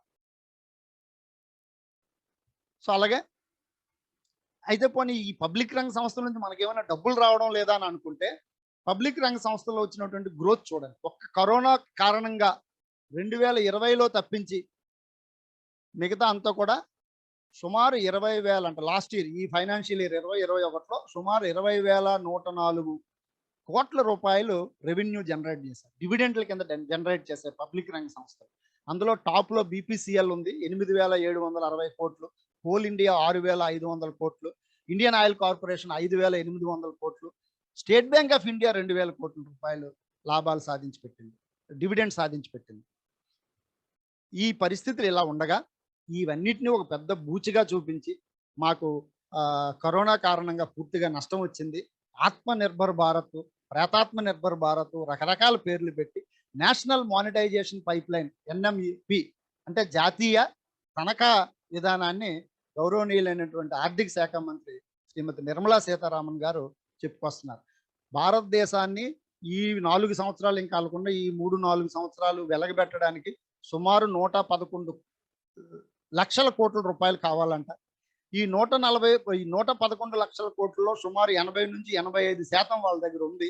ఈ 80-85% పోతే ఈ మిగతా 6 లక్షల కోట్ల రూపాయలు వాళ్ళకి సరిపోలేదంట. ఈ 6 లక్షల కోట్ల రూపాయలకి 100 ప్రైవేట్ సెక్టర్లు అమ్మేస్తున్నారంట. ఎందుకంటే ప్రైవేట్ సెక్టర్లు చావడానికే పుట్టాయి, కొన్ని బిగినింగ్లో వస్తే కొన్ని ఎండింగ్లో వస్తాయని చెప్పేసి వాటిని అమ్మేయడానికి సుమారు 6 లక్షల కోట్ల రూపాయలకి రోడ్లు, బిల్డింగ్లు, కంపెనీలు, కర్మాగారాలు అన్నిటినీ అమ్మటమే ఆమె సేల్స్ ఉమెన్గా పనిచేసిందంట ఎక్కడో చదువుకునే రోజుల్లో, యూకేలోనే ఎక్కడో. So she having rich experience in sales. ఎలాంటి వస్తువునైనా సరే వినియోగదారుడికి అంటగట్టడంలో ఆమె సిద్ధహస్తురాలు కాబట్టి ఆమె ఇది అమ్మటానికి మొదలుపెట్టింది. సో ఇక్కడ 26,000 అంటే ఏంటి అంటే అమ్ముతున్నారో చూడండి, 26,000 కిలోమీటర్ల 4 లైన్ లోడ్లు అమ్మేస్తారంట. అందులో మా ఆంధ్రప్రదేశ్లో విజయవాడ నుంచి చిలకలూరుపేట, తెలంగాణలో హైదరాబాద్ బెంగళూరు హైవే, ఇలాగా ఇవన్నీ కూడా అమ్మేస్తారు. అమ్మేసిన ఏంటి కొనుక్కునేవాడికి లాభం? అసలు ఫస్ట్ 5 లైన్లు, 6 లైన్లు, 4 లైన్ల రహదారులు మనం ఎవరినూ పెట్టమని అడగల, వాళ్ళే కట్టారు. గవర్నమెంట్ సొమ్ముతోనే కట్టారు, గవర్నమెంటే టెండర్స్ పిలిచింది, గవర్నమెంట్ సొమ్ముతోనే కట్టారు. ప్రైవేట్ వ్యక్తులు కాంట్రాక్ట్లు ఇచ్చారు, వాళ్ళ అనుయాయులకి వాళ్ళు కాంట్రాక్ట్లు ఇచ్చి ఇవన్నీ కట్టారు. కట్టిన తర్వాత ఇప్పుడు అవి ప్రైవేటైజ్ చేస్తారట. వాటిలో వాళ్ళు టోల్ గేట్లు పెడతారట. ఈ టోల్ గేట్కి ఒక లిమిట్ లేదు, ఇంత 50 కిలోమీటర్లో ఉండాలి, 30 కిలోమీటర్లో ఉండాలని ఏమీ లిమిట్ లేదు. వాళ్ళకి నచ్చినట్టుగా వాళ్ళు పెట్టేస్తారంట. పెట్టేసిన తర్వాత ఎంతైనా వాళ్ళు వసూలు చేసుకోవచ్చు, ఏమీ లిమిటేషన్స్ లేవు. ప్రైవేట్ వాళ్ళకి పైసా ఖర్చు లేకుండా ఆదాయం, వితౌట్ ఎక్స్పెండిచర్, వితౌట్ క్యాపిటల్ వాళ్ళకి ఆదాయం వస్తుంది. తర్వాత 42,300 కిలోమీటర్ల విద్యుత్ ట్రాన్స్మిషన్ నెట్వర్క్ని ప్రైవేటైజ్ చేస్తారు. సో మనకి ఇప్పుడు పెట్టారు కదా, సెల్ ఫోన్ లాగా ముందుగానే మనం రీఛార్జ్ చేసుకోవాలి. మనకి అప్పుడు స్టూడెంట్ లైఫ్లో పాటలు పాడుకున్నాం కదా, నాగులో నాగన్న డబ్బాలో చప్పుడు చేసి దర్వాజా మూసుకొని దొడ్డిదారెమ్మట బ్లాక్లో నమ్ముతుంటే నీ దీపం ఆరిపోయి అని చెప్పి మళ్ళీ మనం పాటలు పాడటం మొదలెట్టాలి. వీధి వీధులు తిరిగి కిరసనాయిల్ బుడ్డీలతో మనం దినచర్య పాత రోజుల్లోలాగే మనం మొదలు పెట్టుకోవాల్సినటువంటి పరిస్థితి ఎంతో దూరంలో లేదు. తర్వాత 5,000 మెగావాట్ల ఉత్పత్తి సామర్థ్యం కలిగినటువంటి హైడ్రో సోలార్ పవన విద్యుత్ ఉత్పత్తి కేంద్రాలు, 6,000 మెగావాట్ల సామర్థ్యం కలిగినటువంటి జల విద్యుత్ కేంద్రాలు కూడా ప్రైవేటైజ్ చేస్తారు. ఈ జల విద్యుత్ కేంద్రాలు ప్రైవేటైజ్ చేయడం వల్ల ఇంకొక ఇబ్బంది కూడా ఉంటుంది. ఇక్కడ తాగునీరు దొరకదు. ఎందుకంటే ప్రైవేట్ వ్యక్తులు ఊరకే వాళ్ళు వదలరు కదా. జల విద్యుత్ కేంద్రాలు అంటే వాళ్ళ ఖర్చు లేని ఇది, వాళ్ళేం బొగ్గు కొనక్కర్లా, వాటర్తోనే బాయిలర్స్ని తిప్పి చాలా నామినల్గా ఉంటే సరిపోతుంది. దీన్ని జల విద్యుత్ మీద వాళ్ళకి ఏం ఖర్చు ఉండదు కాబట్టి జల విద్యుత్ కేంద్రాల్లో హ్యాపీగా వాళ్ళు రన్ చేస్తారు. కాకపోతే కిందన ఉన్నటువంటి సాగునీరు తాగునీరు జనాలకి విడిచిపెట్టరు. ఒకవేళ ఏదైనా విడిచిపెట్టినా సరే అవి పొల్యూషన్ అయిపోయి పంటలు పండనటువంటి పరిస్థితి, రకరకాల ఇబ్బందుల్ని ఉంటాయి. ఇంకా మనం ఏ పరిస్థితిలో ఉంటుందో విద్యుత్తుని ప్రైవేటైజ్ చేస్తే ఒకసారి మనం ఊహించుకోవాలి. తర్వాత పెట్రోలియం ఉత్పత్తులు రవాణా చేసే 4,000 కిలోమీటర్ల పైప్ లైన్లు, 8,000 కిలోమీటర్ల సహజ వాయువు ఉన్నటువంటి పైప్ లైన్లు కూడా లీజుకి ఇస్తున్నారు. ఇది లీజుకి ఇవ్వటం వల్ల ఏంటి, మనకి ఇప్పటికే గ్యాస్ బండ రేట్లు పెరిగిపోయి సామాన్యులు కొనలేని పరిస్థితిలో ఉంది. హైదరాబాద్ వాళ్ళు బతుకమ్మ పాటలు కూడా పాడుకుంటున్నారు, గ్యాస్ రేటు ఏదో పెరిగింది, బీజేపీ వచ్చింది, గ్యాస్ రేటు పెరిగిందని. ఇక ఇప్పుడు మనం ఆ పాటలు మిగతా ప్రాంతం వాళ్ళు కూడా దేశం అంతా పాడుకోవాల్సినటువంటి పరిస్థితి ఉంది. డీజిల్ పెట్రోల్ అయితే అసలు ఎందుకు ఆ రేట్లు పెరుగుతున్నాయో కూడా సామాన్యుడికి అర్థం కానటువంటి పరిస్థితి. డీజిల్ 100 రూపాయలు అయిపోయింది, పెట్రోల్ 110 రూపాయలు అయిపోయింది. ఇంకా ఇంకా ఇంకా ఇంకా ధరలు పెరిగే పరిస్థితి ఉంటుంది. తర్వాత రైల్వేల దగ్గరికి వచ్చేసరికి 400 రైల్వే స్టేషన్స్ ప్రైవేటైజ్ చేస్తారంట. 90 ప్యాసింజర్ రైల్స్, 265 గూడ్స్ షెడ్లు, ఇవన్నీ కూడా ప్రైవేట్ వాళ్ళకి ఇచ్చేస్తారు. ప్రతి పట్టణంలో కూడా రైల్వే కాలనీస్ ఉన్నాయి దాదాపు. అంటే రైల్వే స్టేషన్స్ ఉన్న చిన్న చితకో ఎక్కడ ప్రతి చోట కూడా new railway colony, new colony, అట్లా ఆ పేరులతో రకరకాల పేర్లతో రైల్వే కాలనీస్ ఉన్నాయి. ఈ రైల్వే కాలనీస్ అన్ని కూడా డెవలప్మెంట్ పేరుతో అక్కడ నుంచి ఉద్యోగులను తరిమేసి వీళ్ళు తీసుకొని వాటిని డెవలప్ చేసి మళ్ళీ తిరిగి ఉద్యోగులకు ఇస్తారో ఎవరో చెప్పలేదు. అది ఏం చేస్తారో కూడా తెలియదు. అక్కడ ఏవో పెద్ద పెద్ద షాపింగ్ మాల్స్ ఇటువంటి ఏమైనా బహుశా కడతారేమో. తర్వాత దురంతో, శతాబ్ది, రాజధాని లాంటి బాగా లాభాలు వచ్చే 90 రైళ్లను కూడా ప్రైవేటైజ్ చేయడం అనేది జరుగుతుంది. అలాగే 2.86 లక్షల కిలోమీటర్ల ఆప్టికల్ ఫైబర్ నెట్వర్క్ని బిఎస్ఎన్ఎల్ వాళ్ళ తాలూకా ఈ టెలికామ్, ఆల్రెడీ జియోకి వచ్చిన తర్వాత టెలికామ్ అంతా పడిపోయింది. పాపం జియో ఆయన ఎన్నో కలలుగా అన్నారు అంబానీ గారు, ప్రతి ఒక్క పేదవాడికి ఫోన్ వెళ్ళాలని. అప్పట్లో నాకు బాగా గుర్తు, 300 రూపాయలకి 400 రూపాయలకి ఫ్రీగా కూడా ఈ చిన్న చిన్న సెల్ ఫోన్లు ఇచ్చేశారు. ఏం కలలుగా అన్నారో ఏంటో అనుకున్నాం మనం. తీరా చూస్తేనేమో ఇప్పుడు మొత్తం బిఎస్ఎన్ఎల్నే ఆ కళ, ఆయన కన్ని కళ అది బిఎస్ఎన్ఎల్ మొత్తం చేయాలని. సో ఆల్రెడీ టెలిఫోన్, టెలిగ్రామ్లు ఇవన్నీ పోయాయి. ఇప్పుడు బిఎస్ఎన్ఎల్ కూడా దాదాపు మూసేసే పరిస్థితికి వచ్చింది. వీటన్నిటిని కూడా తీసుకోవడానికి జియో వాళ్ళు సిద్ధంగా ఉన్నారు. అలాగే 25 విమానాశ్రయాలు, ఎలాగో విమానాలు గవర్నమెంట్ దగ్గర లేవు కాబట్టి ఇప్పుడు ఆ ఉన్న విమానాశ్రయాలు కూడా ప్రైవేటైజ్ చేసే పని పెట్టుకున్నారు. పెద్ద పని అది. తర్వాత 9 వాటర్ రేవులు, 31 బెర్తలు, అందులో మా విశాఖపట్నం పోర్ట్లో కూడా ఉన్నాయి. అక్కడ ఓహెచ్పి అని ఉండేది, ఓవర్ హ్యాండ్లింగ్ ప్లాంట్ అని పోర్ట్లో. దురదృష్టం ఏంటంటే మా కళ్ళ ముందే వాళ్ళు ఐరన్ ఓర్, మేము అలాగా కాన్వెంట్ రోడ్లో వెళ్తుంటే ఐరన్ ఓర్ మా కళ్ళ ముందే కన్వేర్ బెల్ట్ల మీద వెళ్తుంది. అందులోంచి కనీసం 1 కేజీ ఐరన్ ఓర్ కూడా మా విశాఖపట్నం స్టీల్ ప్లాంట్కి రాదు. మా కళ్ళ ముందు పక్కనే అంతకుముందు ఎస్ఆర్ గుజరాత్ అని ఉండేది, ఇప్పుడు అది మిట్టల్ వాళ్ళు తీసుకున్నారు, ఆర్సెనిక్ మిట్టల్ వాళ్ళు తీసుకున్నారు. ఆ మిట్టల్ వాళ్ళు తీసుకొని ఐరన్ ఓర్ని పెల్లెట్స్ కింద చేసి వాళ్ళు ఎక్కడికెక్కడికో తీసుకెళ్ళి స్టీల్ తయారు చేస్తున్నారు. పక్క నుండి విశాఖపట్నంకి రారు ఎవరు.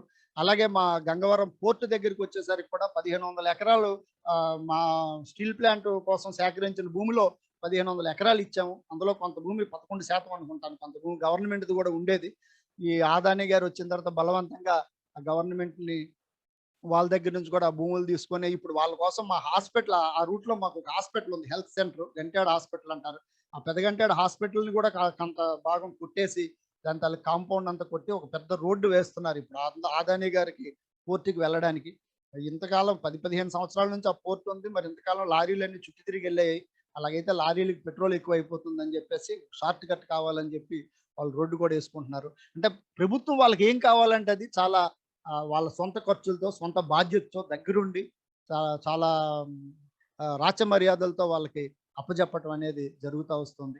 తర్వాత 2,10,10,00,000 టన్నుల నిల్వ సామర్థ్యం కలిగినటువంటి ఫుడ్ కార్పొరేషన్ గోడౌన్స్‌ను కూడా ప్రైవేటైజ్ చేస్తున్నారు. ఈ ఈ రకంగా చేస్తే సాధారణ ప్రజలకి ప్రభుత్వం దగ్గర నుంచి వచ్చినటువంటి ఆహార ధాన్యాలు ఉండవు. కరువు కాటకాలు, వరదలు, తుఫాన్లు ఇలాంటివి వచ్చినప్పుడు సబ్స్టిట్యూట్ ప్రొడక్షన్ అంతా ఆగిపోతుంది. ప్రజలు ఆకలి చావులతో, కరువు కాటకాలతో ఉంటే ఆదుకోవటానికి మనం తిరిగి ప్రైవేట్ వ్యక్తుల వైపు చూడాల్సినటువంటి అవసరం ఉంటుంది.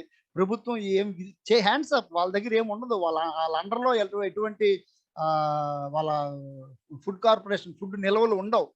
మనం అందరం చెప్తున్నాం చాలా రోజుల నుంచి. గ్రామాల్లో సీజన్ వచ్చినప్పుడు టమాటాలేమో రోడ్డు మీద పోసేస్తున్నారు. మా అన్ సీజన్‌లోనేమో మనం రూ. 100 ఇచ్చి కొంటున్నాం. ఉల్లిపాయలు 100, రూ. 150 పెట్టి కొంటున్నాం.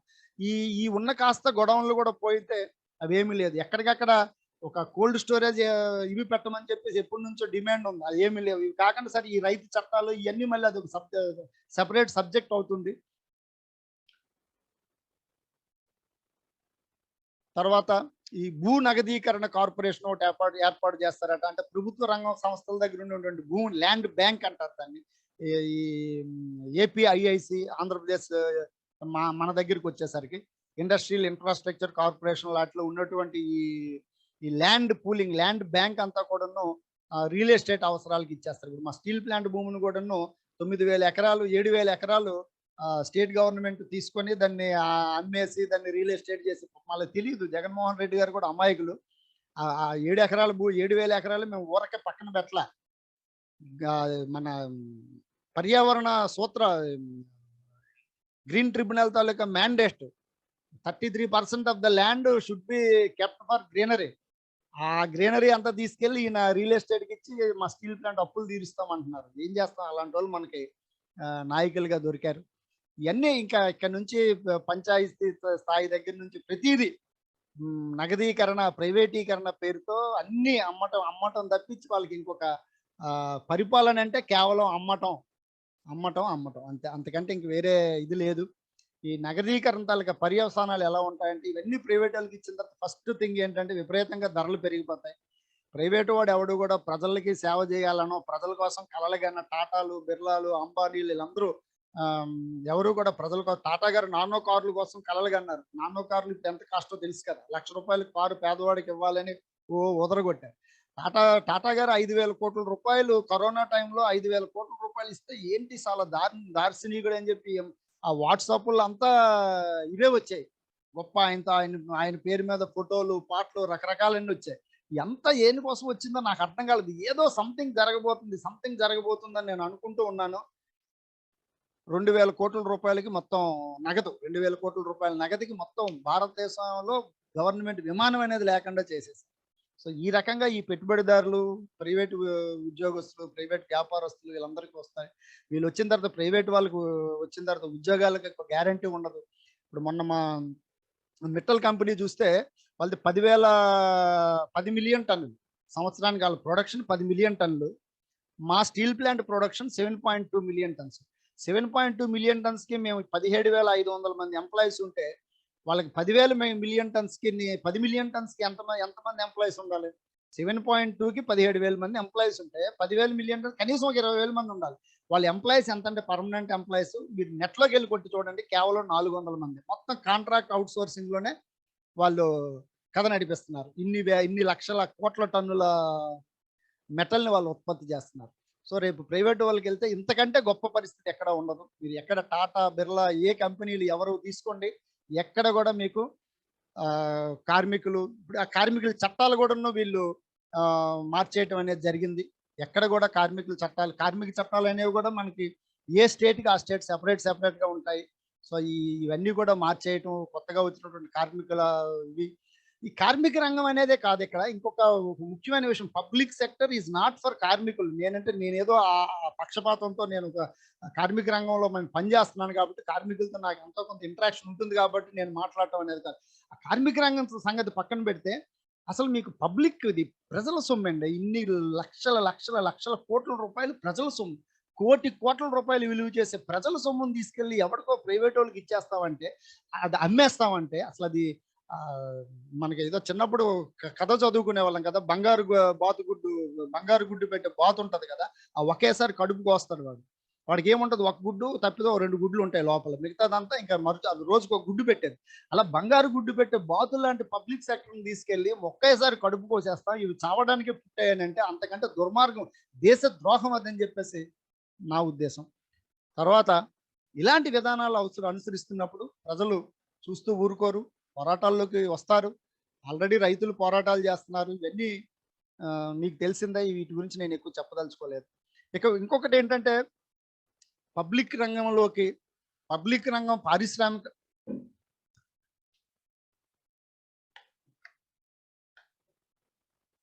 ఇంకో ముఖ్యమైనటువంటి విషయం ఏంటంటే పారిశ్రామిక ప్రమాదాలు.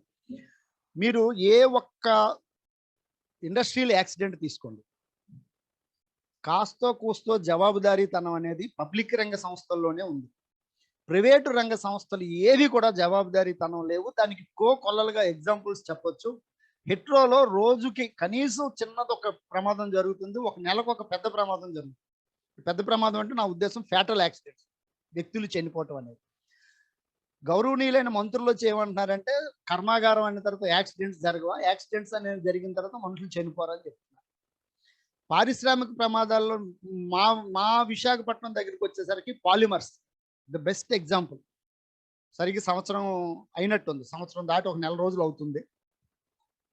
హిందుస్థాన్ పాలిమర్స్ లో ప్రమాదం జరిగితే 15 మందో 16 మందో చనిపోతే, ఆ రోజు ప్రమాదం జరిగిన రోజు చనిపోయిన 11 మందికి ముఖ్యమంత్రి గారు ₹1,00,00,000 కాంపన్సేషన్ అనౌన్స్ చేశారు.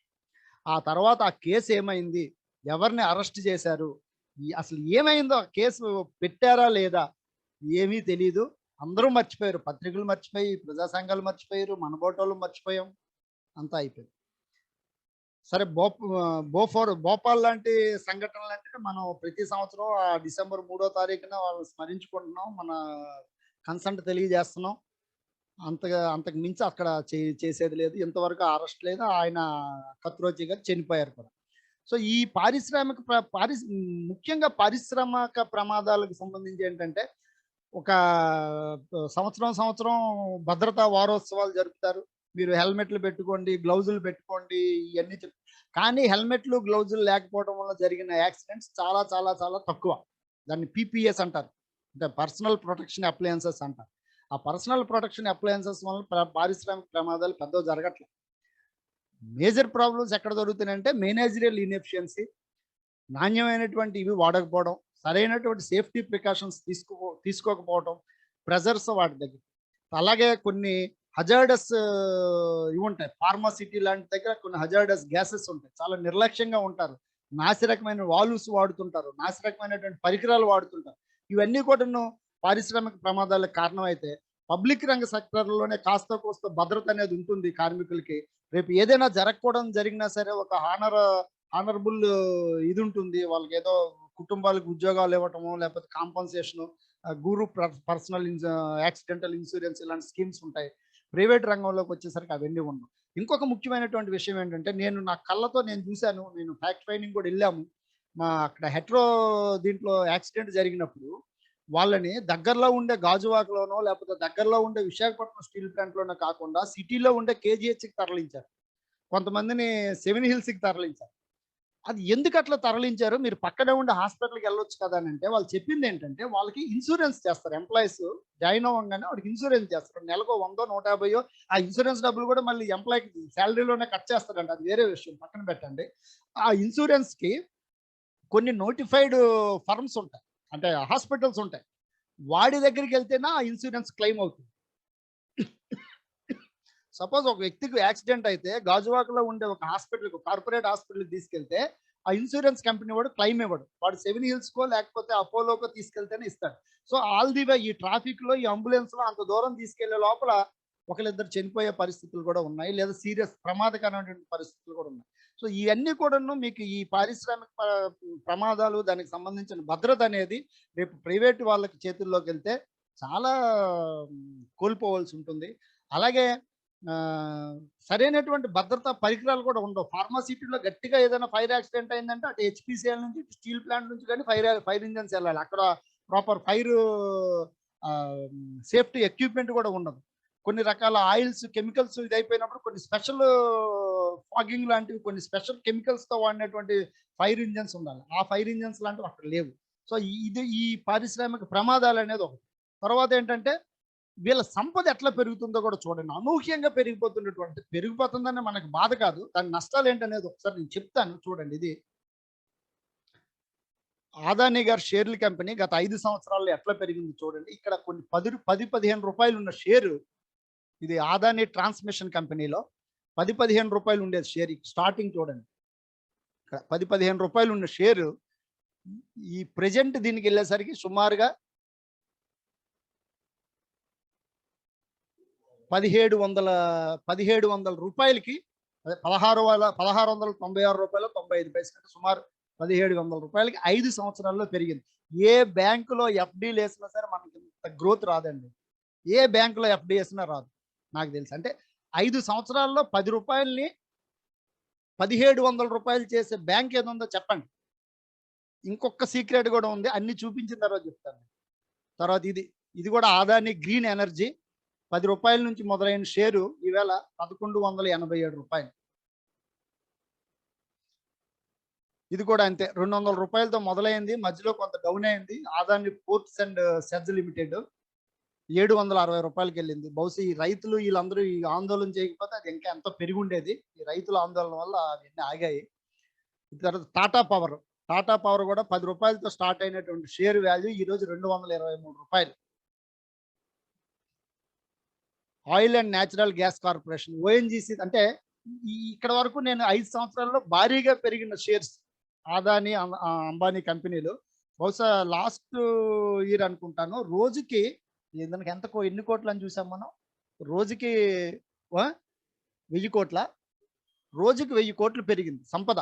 అంటే లాస్ట్ ఇయర్ కరోనా టైంలో ప్రపంచం అంతా చిదిగిపోయి, ప్రపంచం అంతా నాశనం అయిపోయి, ప్రపంచం అంతా అల్లకల్లోలం అయిపోయినప్పుడు అదానీ గారి షేర్లు రోజుకి 1000 కోట్ల రూపాయలు పెరిగాయి. రోజుకి 1000 కోట్లు. 5 సంవత్సరాల్లో పబ్లిక్ సెక్టర్ యూనిట్స్ తాలూకా షేర్స్ వాల్యూ ఎలాగుందో చూడండి. ఇది 10 రూపాయల షేరు 2008 వచ్చేసరికి సుమారు 141 రూపాయలకి వెళ్ళింది.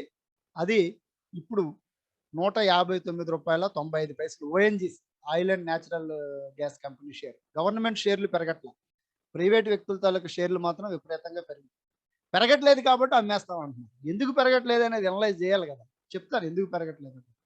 తర్వాత ఇది India Steel Commission, Steel Authority of India, సెయిల్ది, అది కూడా అంతే 121 రూపాయల దగ్గర ఆగిపోయింది.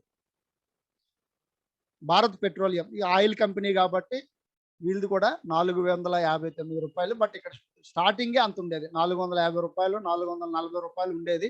458 రూపాయలు 90 పైసలు. పెరిగింది ఏం లేదు, అలాగే స్టాటస్ కోలో ఉంది. తర్వాత ఇది GAIL, gas authority of India, వీళ్ళది కూడా ఏమీ పెరగల. 150 రూపాయలు, 110 రూపాయలు, 120 రూపాయలు ఉండేది, 159 రూపాయలు అయింది.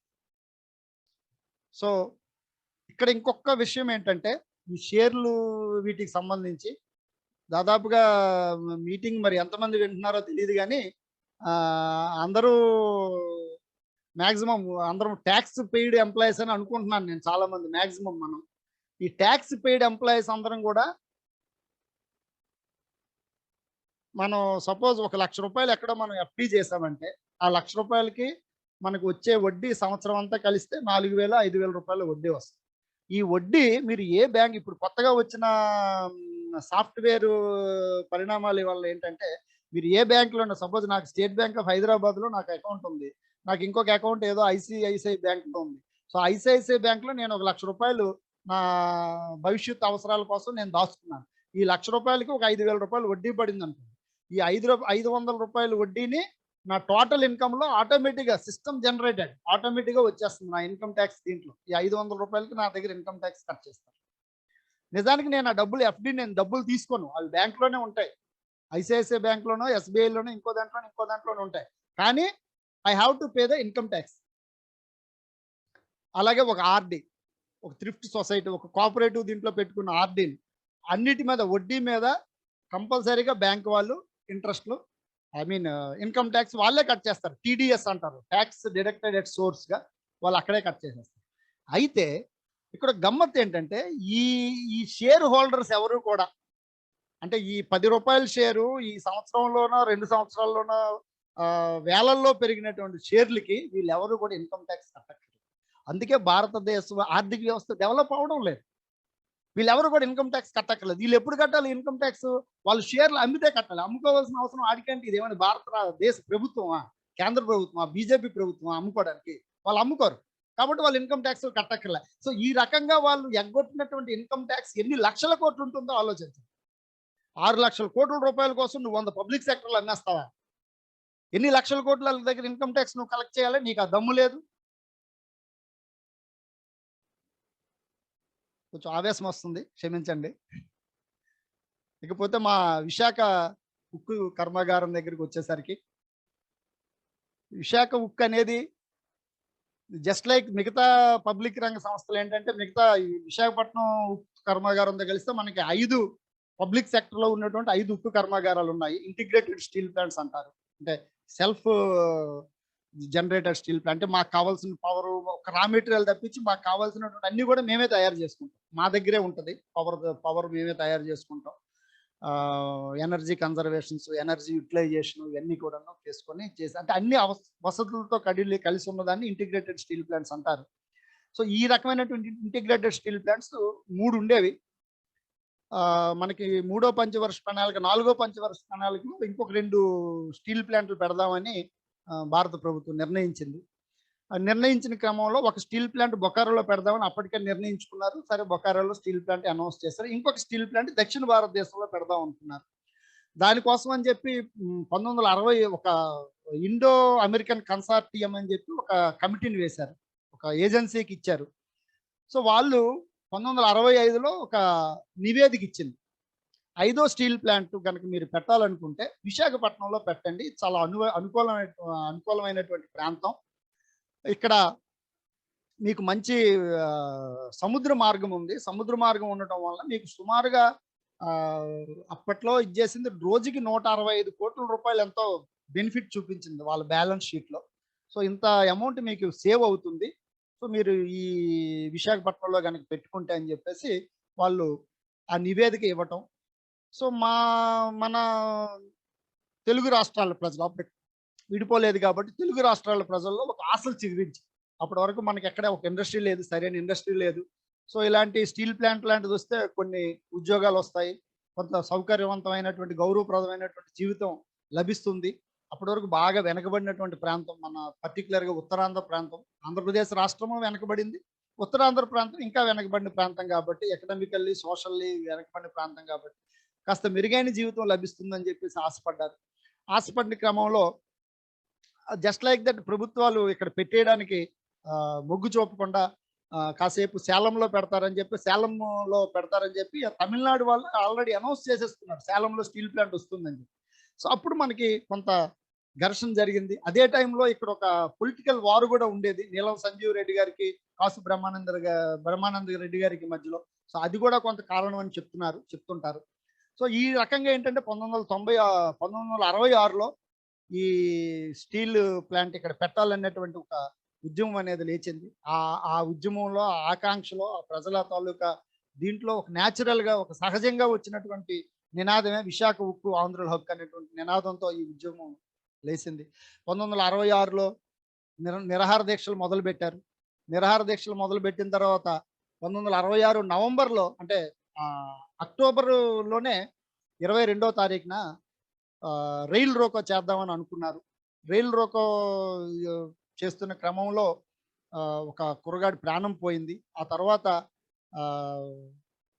1 నవంబర్ ఆంధ్ర రాష్ట్ర అవతరణ రోజు చాలా పెద్ద ఎత్తున ఆందోళన చేశారు. మొత్తం రాష్ట్ర వ్యాప్తంగా ఆందోళన జరిగింది. ఆ ఒకే రోజు విశాఖపట్నంలోనే 11 మంది చనిపోయారు. పోలీస్ కాల్పుల్లో మొత్తం రాష్ట్ర వ్యాప్తంగా 32 మంది చనిపోయారు. తెలంగాణలో కూడా జగిత్యాల దగ్గర కూడా 2 చనిపోవడం జరిగింది.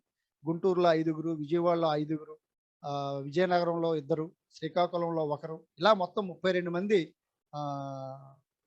అమరులయ్యారు. దాని తాలూకా ఎప్పుడైతే ఈ ఈ రకంగా కాల్పులవి జరిగాయో, ఆ తర్వాత చాలా ఘర్షణ జరిగింది. అసెంబ్లీలో రాజీనామాలు, మొత్తం ప్రతిపక్షం అంతా కూడా రాజీనామా చేయటం. నాగిరెడ్డి గారు, తర్వాత వీళ్ళంతా పేర్లు గుర్తు రావట్లేదు. వీళ్ళంతా అక్కడ రాజీనామాలు చేయటం జరిగింది. సో, రాజీనామాలు ఎప్పుడైతే చేశారో అక్కడ చాలా పెద్ద ఎత్తున తర్వాత గవర్నమెంట్ మారటం, బ్రహ్మానంద గారు చీఫ్ మినిస్టర్ అవ్వటం, సంజీవ్ రెడ్డి గారు గనుల మినిస్టర్ అవ్వటం.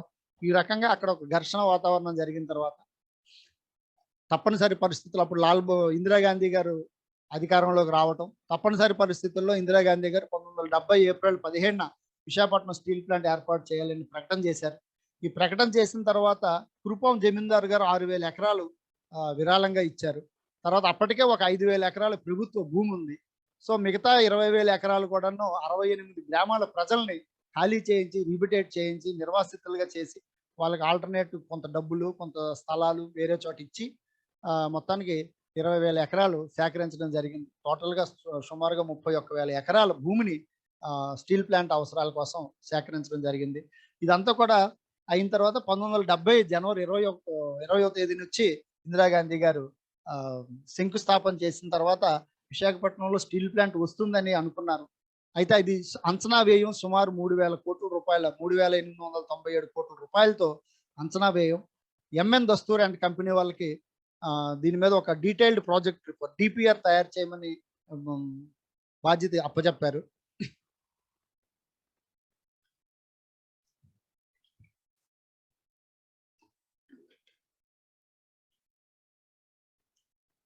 సో, స్టార్టింగ్ 3.4 మిలియన్ టన్నుల సామర్థ్యం కలిగినటువంటి స్టీల్ ప్లాంట్ పెట్టడానికి క్రమక్రమంగా దీన్ని 10,000 టన్నులకి స్టేజెస్ పెంచుకుంటూ వెళ్ళడానికి అగ్రిమెంట్ జరిగింది. ఎంఎన్ దస్తూరోళ్ళు దానికి తగినట్టుగా వాళ్ళు డిజైన్ చేసి ఇచ్చారు. ఆ క్రమంలోనే బయలుడెల్లా గనులు కూడాను దీనికి ఇవ్వాలని చెప్పి ఎంఎన్ దస్తూర్ అండ్ కంపెనీ అంటే ఆ డిపిఆర్‌లో మెన్షన్ చేయడం కూడా జరిగింది. ప్రభుత్వం కూడా అప్పట్లో దానికి అంగీకరించింది. అయితే ఈ శంకుస్థాపన అయితే జరిగింది గానీ, చాలా నిర్మాణానికి చాలా అడ్డంకులు ఇవ్వటం, టైంకి ఫండ్స్ రిలీజ్ చేయకపోవటం, ఇవన్నీ రకరకాల కారణాల వల్ల విపరీతమైనటువంటి జాప్యం చేయటం వలన ఈ 3,897 కోట్లతో కంప్లీట్ అవ్వాల్సినటువంటి ప్రాజెక్ట్ కంప్లీట్ అవ్వడానికి సుమారు 8,000 కోట్ల రూపాయలు అయింది. ఈ 8,000 కోట్ల రూపాయల్లో కూడా ప్రభుత్వం ఇచ్చింది కేవలం 4,567 కోట్ల రూపాయలు మాత్రమే ప్రభుత్వం ఇచ్చింది. మిగతావన్నీ కూడా మా స్టీల్ ప్లాంట్ అంటే వేరే వేరే వాళ్ళ దగ్గర అప్పులు చేసుకొని, వేరే ఫైనాన్షియల్ ఇన్స్టిట్యూట్స్ నుంచి అప్పులు తీసుకొని ఈ ప్లాంట్ నిర్మాణాన్ని పూర్తి చేసింది. సోవియట్ రష్యా కొంత సహకారం అందించింది. 1897 డిసెంబర్ నాటికి పూర్తయింది. మళ్ళీ వేరే పెర్మిషన్స్, ఎన్విరాన్మెంటల్ క్లియరెన్సెస్ ఇవన్నీ అయ్యి మొత్తానికి ఉత్పత్తి అనేది 1990లో సెప్టెంబర్‌లో మేము ఉత్పత్తి ప్రారంభించుకోవడం జరిగింది. 1.5 మిలియన్ టన్స్‌తోనే మేము 1.6 మిలియన్ టన్స్‌తోనే ఉత్పత్తి మొదట్లో మేము ప్రారంభించడం జరిగింది. ఆ ఉత్పత్తి ప్రారంభించిన తర్వాత క్రమక్రమంగా మేము మళ్ళీ రెండో బ్లాస్ట్ ఫర్నెస్‌ని కూడాను ఒక బ్లాస్ట్ ఫర్నెస్‌తోనే స్టార్ట్ చేశాము. రెండో బ్లాస్ట్ ఫర్నెస్ కూడా చేసుకొని ఇచ్చేయటం. సో, ఈ విపరీతమైనటువంటి జాప్యం వలన మొత్తం మేము కంప్లీట్ చేసుకొని 2 బ్లాస్ట్ ఫర్నెస్‌లు కంప్లీట్ చేసి ఉత్పత్తి మొదలుపెట్టేసరికి అంటే ఫుల్ ఫ్లెడ్జ్డ్ ఉత్పత్తి మొదలుపెట్టేసరికి మొత్తం వ్యయము సుమారు 9,000 కోట్ల రూపాయలకి చేరింది. అయినా సరే మొట్టమొదటిసారిగా 1994లో 50 కోట్ల రూపాయల నికర లాభాలు మేము ఆర్జించడం జరిగింది. ఆ తర్వాత 92/8న ఆగస్టు 8వ తారీఖున పివి నరసింహారావు గారు వచ్చి కర్మాగారాన్ని జాతికి అంకితం చేయటం అనేది జరిగింది. తర్వాత ఏంటంటే మొదట్లో విశాఖపట్నం స్టీల్ ప్లాంట్ మొత్తం దేశంలోనే ఉక్కు ఉత్పత్తిలో ఎన్నో రికార్డులు సాధించాం. ఒకటి కాదు, చాలా రికార్డ్స్ ఉన్నాయి. అవన్నీ నేను చెప్తాను. కానీ ఏంటంటే ఈ గవర్నమెంట్ ఏదైతే మాకు అవసరమైనటువంటి నిధులు ఇవ్వకపోవడం, ఎక్స్‌పాన్షన్‌కి వెళ్ళాల్సిన అవసరం ఉండింది. అంటే మేము తయారు చేస్తున్న పిగ్ ఐరన్ తయారవుతుంది. అంటే సూక్ష్మంగా ప్రాసెస్ చెప్పాలంటే పిగ్ ఐరన్ తయారవుతుంది. ఈ పిగ్ ఐరన్‌ని స్టీల్‌గా మార్చాలి. పిగ్ ఐరన్‌లో కొన్ని రకాల ఇంప్యూరిటీస్ ఉంటాయి. ఫర్దర్‌గా దాన్ని స్టీల్‌గా మార్చాలి. స్టీల్‌గా మార్చి మేము అమ్మితేనే లాభాలు ఎక్కువొస్తాయి. సో, పిగ్ ఐరన్‌గా మనం అమ్ముకుంటే లాభాలు అంతగా రావు. సో, ఈ క్రమంలో ఏంటంటే మనకి అంటే మేము ఉత్పత్తి చేస్తున్న పిగ్ ఐరన్‌ని రిఫైన్ చేయడానికి అవసరమైనటువంటి ఎస్ఎంఎస్ కెపాసిటీ సరిపోకపోవడం, దాన్ని ఎన్హాన్స్ చేసుకోవాల్సిన అవసరం ఉండటం. సో, ఇవన్నీ కూడాను సెకండ్ స్టేజ్ ఆఫ్ దీంట్లో మేము చేసాం. ఆ సెకండ్ స్టేజ్ దీంట్లో అంటే మాకు కొన్ని లాభాలు వచ్చాయి మధ్యలో. సుమారుగా మాకు 20,000 కోట్ల రూపాయలు లాభాలు వచ్చాయి. 20,000 కోట్ల రూపాయలు నికర లాభాలతో మేము ఎక్స్పాన్షన్కి వెళ్ళాలనుకున్నాం. కానీ అక్కడ కూడా మళ్ళీ దాదాపుగా 7-8 సంవత్సరాలు డిలే చేశారు పెర్మిషన్స్ ఇవ్వకుండా. 2007 నుంచి మేము పెర్మిషన్స్ 2000 సంవత్సరం నుంచి పెర్మిషన్స్ అడుగుతుంటే 2009లో మాకు పెర్మిషన్ ఇచ్చారు. పెర్మిషన్ ఇచ్చిన తర్వాత 5 సంవత్సరాలు పట్టింది దాన్ని కర్మాగారం నిర్మాణాన్ని అంటే ఎక్స్పాన్షన్ పూర్తి చేసుకోవడానికి. ఈ మొత్తం కాలంలో ఈ టోటల్ ఈ 30 ఇయర్స్ స్పాన్లో కూడా మేము మళ్ళీ వేరేగా ఒక పక్కన మా రెగ్యులర్ డిమాండ్ ఉంది. మాకు మైన్స్ ఇవ్వండి, మైన్స్ ఇవ్వండి, మైన్స్ ఇవ్వండి అని ఈ రోజు వరకు కూడా మాకు మైన్స్ అనేది ఇవ్వడం జరగలేదు. ముఖ్యంగా ఈ మైన్స్ ఇవ్వకపోవటం వలన అంటే ఇక్కడ ఐరన్ ఓర్ అనేది చాలా ప్రధానమైంది. ఈ ఐరన్ ఓర్లో 4 రకాలు ఉంటాయి. ఈ 4 రకాల ఐరన్ ఓర్లో మా బ్లాస్ట్ ఫర్నెస్ నిర్మాణం ఫస్ట్ క్వాలిటీ అంటే హేమటైట్ అంటారు. దాంట్లో సుమారు 70% వరకు ఈల్డింగ్ ఉంటుంది. ఆ రకమైనటువంటి ఐరన్ ఓర్ ఉంటేనే మా బ్లాస్ట్ ఫర్నెస్ లో మేము రిఫైన్ చేయగలుగుతాం. మంచి క్వాలిటీ ఆఫ్ ఐరన్ వస్తుంది, లాభాలు వస్తాయి. సో ఆ ఐరన్ ఓర్ బయలుడెల్లా మైన్స్ లో ఉంటుంది. ఆ మైన్స్ నుంచి మాకు బయలుడెల్లా ఇవ్వలేదు. 2012లో మా కార్మిక సంఘాల వాళ్ళు సిఐటియు వాళ్ళు కొంతమంది కేసు వేశారు. కేసు వేసిన తర్వాత కోర్టు అప్పుడు ఉమ్మడి ఆంధ్రప్రదేశ్లో ఉండేది. కోర్టు జడ్జిమెంట్ ఇచ్చింది వీళ్ళకి మైన్స్ ఇవ్వండి అని. రాష్ట్ర ప్రభుత్వం బయ్యారంలో ఉన్నటువంటి మైన్స్ని కేటాయించింది. కానీ అది షెడ్యూల్ 5 ఏరియాలో ఉండడం, ఆ తర్వాత రాష్ట్రం బైఫర్కేట్ అవడం, అసలు అది లో గ్రేడ్ ఐరన్. ఆ ఐరన్ ఓర్ మేము డైరెక్ట్గా తెచ్చి మాకు పనిచేయదు. సో అక్కడ ఏదైనా పెల్లటైజేషన్ ప్లాంట్ అక్కడే పెట్టుకుంటే వాళ్ళు పెల్లటైజేషన్ ప్లాంట్ ద్వారా అక్కడ ఒక 1000 మందికి ఉద్యోగ అవకాశాలు దొరుకుతాయి. దాన్ని పెల్లెట్స్ కింద మార్చుకుంటే మాకు ఇక్కడ కొంత ఐరన్ ఐరన్ రా మెటీరియల్ మనం వాడుకోవచ్చు అని అనుకున్నాము.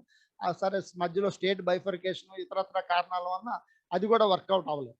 సో దానివల్ల ఏంటంటే ఈ విపరీతమైన జాప్యము ఐరన్ ఓర్ ఖరీదు ఇప్పుడు ఈవేళ అంటే అది మిగతా కర్మాగారాలకి 500 రూపాయలకే దొరికేది. బీజేపీ గవర్నమెంట్ అధికారంలో రాకముందు ఓవరాల్గా దేశంలో ఉండే అన్ని కర్మాగారాలకి 500 రూపాయలకి ఐరన్ ఓర్ దొరికేది, ఏవైతే సొంత మైన్స్ ఉన్నాయో. ఆ 500 రూపాయలకు దొరికినటువంటి ఐరన్ ఓరు మేము 3,000 రూపాయలకు కొనేవాళ్ళం అప్పట్లో.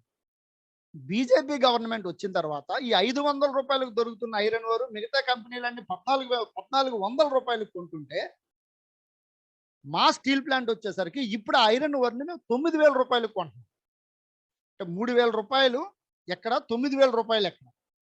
కేవలం వాంటెడ్గా దీన్ని బలహీనపరచాలి వీళ్ళ మీద. మేము లాభాలు తెచ్చుకుంటున్నామంటే వాళ్ళ ఐరన్ ఓర్ రేటు పెంచడం. మేము ఏదో ఈ సంవత్సరం ఒక 60-70 కోట్ల లాభం వస్తుందని మేము ఎక్స్పెక్ట్ చేస్తే ఆదాని పోర్టు తీసుకున్న తర్వాత 134 కోట్ల రూపాయలు ఈ సంవత్సరం మా మీద భారం పడుతుంది. సో అంటే వాంటెడ్ అంటే పిచ్చుకొక్కగా దీన్ని మార్చాలి, నష్టాలు చూపించాలి అన్నటువంటి కుట్రపూరితమైనటువంటి చర్యలు, ప్రభుత్వాల తాలూకా చర్యలు ఇక్కడ క్లియర్గా కనిపిస్తున్నాయి మనకు. తర్వాత ఈ రకమైనటువంటి డిలేస్ జరగడం, ఆ టైంకి మాకు అనుమతులు ఇవ్వకపోవడం. కొన్ని ప్లాంట్లు మేము నిర్మించుకున్నాము, నిర్మించిన తర్వాత మనకు పర్యావరణ అనుమతులు రాలేదు. అనుమతులు రాకపోవడం వల్ల అక్కడ దాదాపు 500 కోట్ల రూపాయలు పెట్టి నిర్మించినటువంటి ప్లాంట్ మేము అలా హోల్డ్ చేస్తాం. ఈ రోజు వరకు స్టిల్ ఈ రోజు వరకు అది అనుమతించకపోవడం వల్ల మేము దాన్ని వర్క్ చేయలేకపోతే. ఆక్సిజన్ ప్లాంట్ అది మొన్న కరోనా టైంలో మా ప్లాంట్ ఎంతో ఆక్సిజన్ ఇచ్చింది, అందరికీ తెలుసు అది. ఆ ప్లాంట్ కూడా పెడితే మరింత మా ఆక్సిజన్ మేము ఇవ్వగలిగి ఉండేవాళ్ళం. ఆ ప్లాంట్కి మాకు అనుమతి రాలేదు. తర్వాత ఇక ఈ నేపథ్యంలో ఇది ప్రభుత్వ రంగంగా మేము నడపలేము దీన్ని. అంటే యాక్చువల్గా ప్రభుత్వ రంగంలో నడపాలి అంటే మేము అడుగుతున్నది గవర్నమెంట్కి ఒక్కటే, మాకు మైన్స్ ఇవ్వండి. మైన్స్ ఇస్తే మాకు క్లియర్గా వస్తాయి. చూడండి మీరు 1000 రూపాయలకి 1,400 రూపాయలకి దొరికి ఐరన్ ఓర్ మేము 9,000 రూపాయలు పెట్టుకుంటున్నాం. అంటే సుమారుగా 7,500 రూపాయలు మేము ఎక్స్ట్రా తీసుకుంటున్నాం, ఎక్స్ట్రా పెడుతున్నాం ఐరన్ ఓర్ మైన్స్ మీద. మా ఉత్పత్తి సంవత్సరానికి 7 మిలియన్ టన్నులు, అంటే దాదాపుగా 72 లక్షల టన్నులు. 72 లక్షల టన్నులు ఇంటూ 7,500 రూపాయలు ఎంత లాభం వస్తుందో చూడండి. దాదాపుగా 4,900 కోట్ల రూపాయలు మేము లాభాలు సంపాదిస్తాం మాకు కనుక ఐరన్ ఓర్ మైన్స్ ఇస్తే. అది ఇవ్వకుండా మీకు నష్టాలు వస్తున్నాయని చెప్పేసి మేము ప్రైవేటైజ్ చేసేస్తామంటే ఎంత దుర్మార్గమైనటువంటి ఆలోచన. పైగా ఈ స్టీల్ ప్లాంట్ మిగతా స్టీల్ ప్లాంట్లకు జస్ట్ లైక్ దట్ మీరు వేసిన ముష్టి కాదు, మేము పోరాడి సాధించుకున్నటువంటి స్టీల్ ప్లాంట్ మీరు ప్రైవేట్ వ్యక్తులకు ఇస్తారు. మీరు మాకు ఐరన్ ఓర్ మైన్స్ మీ డిపిఆర్ లో ఉంది, మీ డిపిఆర్ ప్రకారం మీరు ఐరన్ ఓర్ మైన్స్ ఇవ్వండి. అది ఇవ్వకుండా మీకు నష్టాలు వస్తున్నాయి అన్నట్టు. నష్టాలు ఎందువల్ల వస్తున్నాయి? మీ ఇన్ఎఫిషియన్సీ వల్ల మాకు నష్టాలు వస్తున్నాయి. ఐరన్ ఓర్ మైన్స్ వస్తే విశాఖపట్నం స్టీల్ ప్లాంట్కి నష్టాలు ప్రసక్తే లేదు. సో ఈ నేపథ్యంలో ఎప్పుడైతే నిర్మలా సీతారామన్ గారు దీన్ని అమ్మేస్తాం అని చెప్పేసి దీన్ని ప్రైవేటైజ్ చేస్తామని అన్నారు, ముందు పోస్కో వాడికి ఇస్తామన్నారు. ఒక 1,500 15,000 ఎకరాలు పోస్కోవాడికి ఇస్తామన్నారు. దానికి ఒప్పుకోలేదు. సో ఎప్పుడైతే ఈ ప్రైవేటైజేషన్ ఇదైందో ఇంకా కార్మికులు, ఉక్కు ఉద్యోగులు అందరూ కూడా ఉద్యమం చేయడం అనేది మొదలుపెట్టారు. 17/2/2001న ఒక అఖిలపక్షంగా ఏర్పడి ఒక కంటిన్యూస్‌గా రేపు 19వ తేదీకి 250 రోజులు అవుతుంది. 250 రోజులు ఈవేళ భారతదేశంలో అంత ఐక్యంగా జరుగుతున్న ఉద్యమాలు రెండు ఉన్నాయి. ఒకటి ఢిల్లీ సరిహద్దుల్లో జరుగుతున్నటువంటి రైతు ఉద్యమం అయితే, రెండోది విశాఖపట్నం స్టీల్. ఇన్ని రోజులు మూడోది అమరావతి రైతులకు, సరే అది పక్కన పెట్టండి, అది వేరే రకమైనటువంటి ఉద్యమం. ఈ 2 ఉద్యమాలు ప్రధానంగా ప్రజల భాగస్వామ్యంతో జరుగుతున్నాయి. ఈ ఉద్యమానికి తెలుగు రాష్ట్రాల ప్రజలందరూ కూడా మద్దతు ఇస్తున్నారు. ఆంధ్రప్రదేశ్లో మొన్న విజయనగరంలో బ్రహ్మాండమైనటువంటి బహిరంగ సభ పెట్టారు. మేము కూడా 18వ తేదీ మా steel plant RINL formation day రోజు సుమారు 5,000 మంది ఉద్యోగులు, కుటుంబాలు, వాళ్ళ పిల్లలు అందరూ కలిసి ఒక పెద్ద బహిరంగ సభ నిర్వహించాం. అది నిర్వహించిన తర్వాత మీరు ఎన్ని చేసినా సరే మేము అమ్మేస్తామని చెప్పిన నిర్మలా సీతారామన్ గారు మళ్ళీ ఒక విదిలించారు. ఆ తర్వాత రీసెంట్గా ఒక హ్యూమన్ చైన్, అందులో HRF గా కూడా మనం కూడా పార్టిసిపేట్ చేసాం. 10 కిలోమీటర్ల దూరం మొత్తం హ్యూమన్ చైన్. అంటే వాళ్ళు కూడా దగ్గర నిల్చున్నారు, కానీ దూరం నిల్చుంటే అది ఇంకొక 10 కిలోమీటర్ల దూరం వెళ్ళేదని ప్రజలు అనుకోగా విన్నాను నేను. సో అది బ్రహ్మాండమైన హ్యూమన్ చైన్. ఆ తర్వాత ఏప్రిల్ 18న రైతు కార్మిక శంఖారావం అని చెప్పి అదొక చారిత్రకమైనటువంటి ఘట్టం. స్వతంత్రం తర్వాత కార్మికులు, కర్షకులు కలిపి పార్టిసిపేట్ చేసినటువంటి ఒక మహత్తరమైనటువంటి ఇది. దాదాపుగా 7,000 మంది కార్మికులు, దాంట్లో కార్మికులు కాదు ప్రజలు, 7,000 మంది ప్రజలు వివిధ వర్గాల నుంచి, కార్మికులు, కర్షకులు, విద్యార్థి, ఉద్యోగ మేధావి వర్గాలు అన్నీ కూడా అందులో పార్టిసిపేట్ చేశాయి. సో ఇది. తర్వాత ఢిల్లీ వెళ్ళారు, ఢిల్లీలో ధర్నా చేశారు జంతర్ మంతర్ దగ్గర. తర్వాత అది ఆంధ్ర భవన్, ఈ రెండింటి దగ్గర ధర్నా చేశారు. నేను కూడా వెళ్ళాను, దానికి చాలా బాగా జరిగింది. సో అలాగే మా రాష్ట్ర ప్రభుత్వం కూడా, అంటే ఆంధ్రప్రదేశ్ రాష్ట్ర ప్రభుత్వం కూడా మే 20వ తారీఖున తీర్మానం చేసింది. విశాఖపట్నం స్టీల్ ప్లాంట్ ప్రభుత్వ రంగంలోనే కొనసాగించాలని తీర్మానం కూడా చేయడం జరిగింది. సో ఇవి అంటే టూకీగా ఇప్పటికే చాలా టైం అయిపోయింది. కొంచెం అంటే 8ంటికల్లా ముగిద్దాం అనుకున్నాను, 20 నిమిషాలు తప్పలేదు. మరి ఇంకెంత షార్ట్ చేసినా సరే కుదరలేదు. ఇంకేమైనా క్వశ్చన్ ఆన్సర్స్ కూడా కొంతవరకు చేద్దామని ఉద్దేశం. సో ఇవన్నీ మన HRF కూడా ఇందులో మా వంతు బాధ్యతగా మా సభ్యులు కూడా ఉన్నారు. మన HRF సభ్యులు కూడా చాలా చురుకైనటువంటి పాత్ర ఈ ఉద్యమంలో నిర్వహిస్తున్నారు. ఇది మా బాధ్యత. ఇది అంటే మేము ఎవరి కోసమో చేస్తున్నదని కాదు, ఇది ఒక సామాజిక బాధ్యత. ఇది ఒక ప్రజల సొత్తు, ఇది ప్రజల ఆస్తిగా నిలబెట్టుకోవాల్సినటువంటి అవసరం అందరి మీద ఉంది. ఉభయ రాష్ట్రాలు, తెలంగాణ గవర్నమెంట్ కూడా దీని మీద స్పందించింది. KTR గారు కూడా ఇది చేయడం జరిగింది. సో ఈ చిన్న తెలుగు ప్రజలది విశాఖ ఉక్కు, తప్పు లేదురా మీ హక్కు. వినపడుతుందా సార్? Sir thank you. నిజంగా పిఎస్యుల అంటే నిర్వీర్యం వల్ల బ్లాస్ట్ ఫర్నెస్ అండి సార్, పిఎస్యుల అంటే పబ్లిక్ సెక్టార్ యూనిట్స్ ప్రైవేట్ పరం జరగబోయే పరిణామాలు ఎలా ఉంటాయో మనకు చాలా చక్కగా వివరించారు శరత్ సార్ గారు. తను స్వయంగా వైజాగ్ స్టీల్ ప్లాంట్ లో చేస్తున్న ఒక ఉద్యోగ తన అనుభవాన్ని మనకు తెలియజేయడం జరిగింది. అంటే ఇప్పుడు జరిగిన చర్చల మీద, అంటే జరిగిన చర్చ మీద ఎవరైనా ప్రశ్నలు వేయదలుచుకుంటే వేయచ్చు. ఆ ప్రశ్నలకి సార్ సమాధానాలు చెప్పడానికి రెడీగా ఉన్నారు. అంతే కదా సార్? మీటింగ్ లో ఉన్నానని చెప్పి పాప మీటింగ్ లో ఉన్నాను. ఎవరికైనా ప్రశ్నలు వేయదలుచుకుంటే వేయచ్చు. ఏంటో అడుగు. సాంగ్ వస్తుంది, సాంగ్ తెలుగు ప్రజలది విశాఖ ఉక్కు, పొలాలు దున్నే నాగలి కర్రు రైతు ఆ? సార్. అడుగుతున్నారా?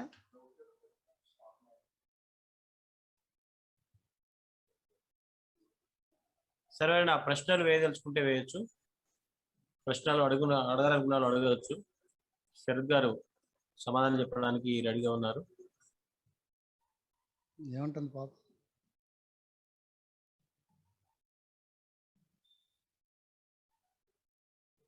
సార్ అన్మ్యూట్ లో ఉంది. నాదా? లేదు లేదు కదా? మీగా సార్. సరైన పెద్ద సార్ అని చెప్పి మార్పు అందరు కనిపించినట్టు. వినిపించట్లేదు సార్, వినిపించట్లేదు.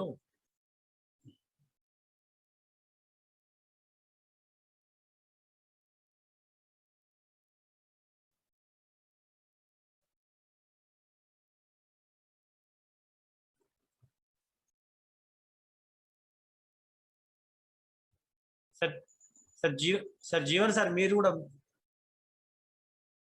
మ్యూట్ లో ఉంది. జీవన్ గారు mute లో ఉంది మ్యూట్ లో ఉన్నారు సార్, మీరు అన్మ్యూట్ చేసి మాట్లాడండి. సార్ రాజు, నా మీరు వాయిస్ mute లో ఉన్నారు. వినబడుతుందా? నా వాయిస్ మీది వినబడుతుందా? వినబడుతుంది సార్, మీది నాది వినబడుతుంది, మీది వినబడుతుంది. ఓకే ఓకే జీవన్ సార్ మాట్లాడండి. వినిపించట్లేదు సార్, ఓకే. మీరు మ్యూట్ లో ఉంది Jeevan sir. Sir Sarath sir. చెప్పండి sir. Sir excellent talk sir. Thank you sir, thank you very much. చాలా ప్రొఫెషనల్ గా ప్రజెంటేషన్లు. Thank you sir. మీ ప్రజెంటేషన్ చూస్తా ఉంటే మా అకాడమిక్ కాన్ఫరెన్సెస్ లో ఎక్స్పర్ట్స్ చెప్తారు కదా, అలా ఉంది థ్యాంక్ యూ అండి, thank you very much. Sir. National conferences లో ఎట్లాగైతే ఒక టాపిక్ మీద బ్రీఫ్ గా పాయింట్ టు పాయింట్ చక్కగా ఎలా అయితే చెప్తారో అంత ప్రొఫెషనల్ గా అకాడమిక్ గా ప్రజెంటేషన్ ఉంది సార్.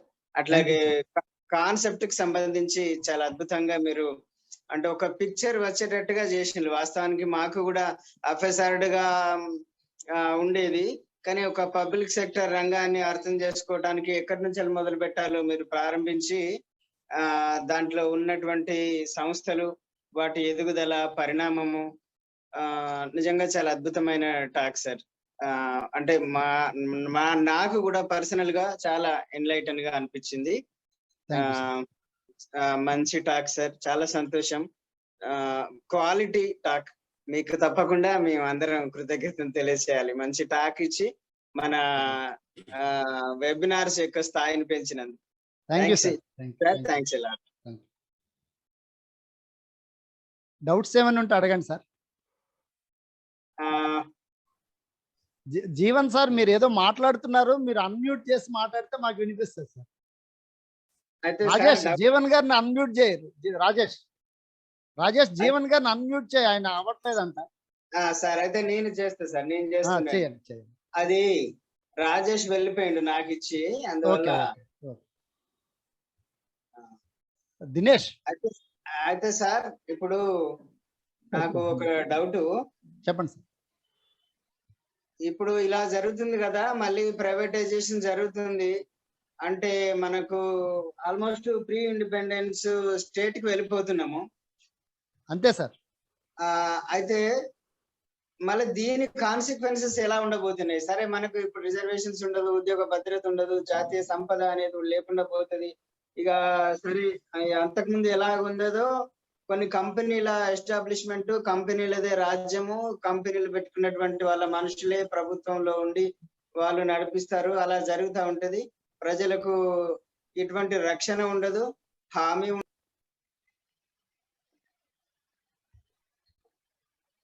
హలో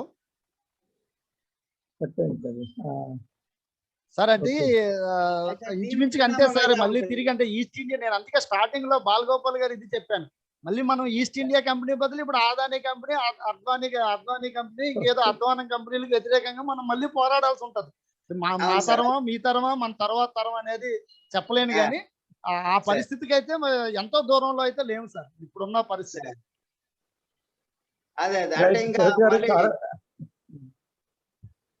చెప్పండి సార్. పరిస్థితికే వెళ్ళి ఇంకా అప్పుడు పోరాటాలు ఎవరికి వ్యతిరేకంగా జరుగుతాయో ఎలా ఉంటాయో చెప్పలేని పరిస్థితిలో ఉంది. హలో అన్న, అన్న నమస్తే శరత్ అన్న. సార్ నమస్తే సార్, భుజంగరావు గారు నమస్తే. బాగున్నారా? బాగున్నాం సార్, మీరు ఎలా చాలా బాగా చెప్పారు అన్న. మొత్తం మీద మాకు క్లాస్ చెప్పారట.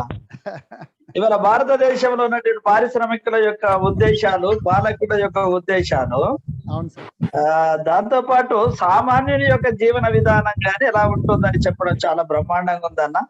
చాలా హ్యాపీ, చాలా బాగుంది. క్లాస్ చెప్పినట్టు అనిపించింది నాకైతే. ఒకసారి పెట్టుబడిదారీ వ్యవస్థ మీద, పారిశ్రామికుల మీద క్లాసులు చెప్తా ఉండే ఒకప్పుడు విద్యార్థి దశలో. ఆ రకంగా నాకు అనిపించింది అన్న. థ్యాంక్ యూ అన్న, చాలా సంతోషం. శరత్ గారు చాలా బాగా ఉంది డాక్టర్. అయితే బీజేపీని కాదు, పంచీకరణ మొదలైంది ఇది. శంకరన్ గారు దీన్ని చాలా స్టోరీస్ చెప్తాడు. ఆయన ఒకసారి మాట ఏం చెప్పినట్టే, ఇప్పుడు 61లో 62లోను ఒకే రోజు 16 లక్షల మందికి జాబ్ ఇచ్చే ఆర్డర్ ఇచ్చిందట. బ్రహ్మాండంగా చెప్పాడు ఆయన. మొత్తం దేశవ్యాప్తంగా 16 లక్షల మందికి జాబ్ ఇచ్చే ఒక ఆర్డర్ వచ్చిందట అని చెప్పేవాడు ఆయన. బట్ ఆయన చాలా స్టడీస్ చేశాడు. ఆయన ఏం చెప్పాడంటే, అసలు స్వాతంత్రం వచ్చిన తర్వాత చాలా మందికి ఉద్యోగాలు లేవు, అంటే చదువు లేదు, ఏం లేదు, ఏదో ఒక చిన్న అటెండరు, గుమస్తాను, ఏదో జాబ్ చెప్తే దాన్ని పట్టుకొని కుటుంబం పెరుగుద్ది, కుటుంబం అభివృద్ధి చెందుతుందని చాలా బ్రహ్మాండంగా స్టడీ చేశారు ఆయన. రైల్వేస్ లో దళితులు ఎంతమంది వచ్చారు, టెలిఫోన్స్ ఎన్ని కుటుంబాలు బాగుపడ్డారు, ముఖ్యంగా వెనుకబడి కులాలు దళితులు ఎట్లా బాగుపడ్డారు దాన్ని బ్రహ్మాండంగా అనాలిసిస్ చేస్తుంటారు. నిజంగా చాలా సంతోషం. నాకు చిన్న క్వశ్చన్ కాదు, ఒక అబ్జర్వేషన్ ఏంటంటే, చాలా అంటే మొదటి నుండి కూడా ఈ ప్రైవేటైజేషన్ కారణం ఒకటి కార్మికుల మీద బ్లేమ్ చేశారు. ట్రేడ్ యూనియన్లు కార్మికులు సరిగ్గా పనిచేయలేదని, ట్రేడ్ యూనియన్లు చేశాయని, ఇది కూడా కారణమని చాలా కాలంగా చెప్తున్నారు. ఒక బద్నాం చేసి ఏమంటారు, ఏమైనా రోల్ ఉందా వాళ్ళు చూస్తుంటే? అది చాలా ఒక దుర్మార్గమైన ప్రచారం సార్. నేను కూడా దాన్ని యాక్సెప్ట్ చేస్తాను. ఫస్ట్ థింగ్ ఏంటంటే, మన మామూలు అంటే ఇక్కడ కర్మాగారాల్లో పనిచేసే ఉద్యోగుల్ని మామూలుగా ఏసీ రూముల్లో మామూలు స్టేట్ గవర్నమెంట్ అట్లా ఉంటాయి కదా, అట్లా ఆ రకంగా పనిచేసే వాళ్ళని ఒకే రకంగా చూడటం అనేది ఒక పొరపాటు అండి ఒకటి. రెండోది, ఎందుకంటే హజార్డస్ ఏరియాస్లో పనిచేసే వాళ్ళకి మన చట్టంలో కొన్ని వెసులుబాట్లు ఉన్నాయి సార్. ఉదాహరణకు చెప్తున్నాను, మేము పనిచేస్తున్న దగ్గర 1600 డిగ్రీలు సెంటిగ్రేడ్ టెంపరేచర్. 1600 డిగ్రీలు అంటే మన రామగుండంలో 45-46 డిగ్రీలు ఉంటుంది వేసవికాలం, 45-46 డిగ్రీలు సెంటిగ్రేడ్ ఉంటుంది. అలాంటిది 1600 డిగ్రీల సెంటిగ్రేడ్ టెంపరేచర్ ఉంటుంది. అంటే మాకు ఇలా మెటల్ ప్రవహిస్తుంటది, హాట్ మెటల్ 1600 డిగ్రీల సెంటిగ్రేడ్లో. అంటే మనం ఒక 10 మీటర్ల దూరంలో ఉండాలి. 10 మీటర్ల దూరంలో మనం పావు గంట సేపు నిల్చుంటే మన బట్టలన్నీ కూడా తడిసిపోతాయి, అంత చెమట ఉంటుంది. అలాంటిది మేము 1 మీటర్ దూరం దగ్గరికి వెళ్ళి అక్కడ మెటల్ ఫ్లోలో ఏదైనా అబ్స్ట్రక్షన్స్ ఉంటే మేము క్లియర్ చేసుకుంటాం. సో ఆ క్రమంలో మనకి చట్టంలోనే ప్రతి గంట సేపు పనిచేసిన తర్వాత గంట సేపు విశ్రాంతిని ఇవ్వాలి అనేది మన చట్టంలో ఉంది. హజార్డస్ ఏరియాస్ లో పనిచేస్తుంటే, అలాగే కెమికల్ ఇండస్ట్రీస్ లో చేసే వాళ్ళు ఆ కెమికల్ గ్యాసెస్ పీలుస్తుంటారు కదా, కాబట్టి వాళ్ళకి నేచురల్ గ్యాస్ లోకి మళ్ళీ వెళ్ళి 1 గంట సేపు ఉండి మళ్ళీ వచ్చి పనిచేయాలి. సో ఈ రకమైనటువంటి వెసులుబాటు మన చట్టంలో ఉంది. అలాగే ఆ ప్రాంతంలో ఆ పర్టికులర్ జోన్స్ లో పనిచేసే వాళ్ళకి కొన్ని స్పెషల్ ఫుడ్ కూడా వాళ్ళ గవర్నమెంట్, అంటే ఆ యాజమాన్యం, గవర్నమెంట్ అని కాదు, యాజమాన్యం, ప్రైవేట్ యాజమాన్యం కావచ్చు, పబ్లిక్ రంగ సంస్థలు కావచ్చు, యాజమాన్యాలు అవి సప్లై చేయాలి.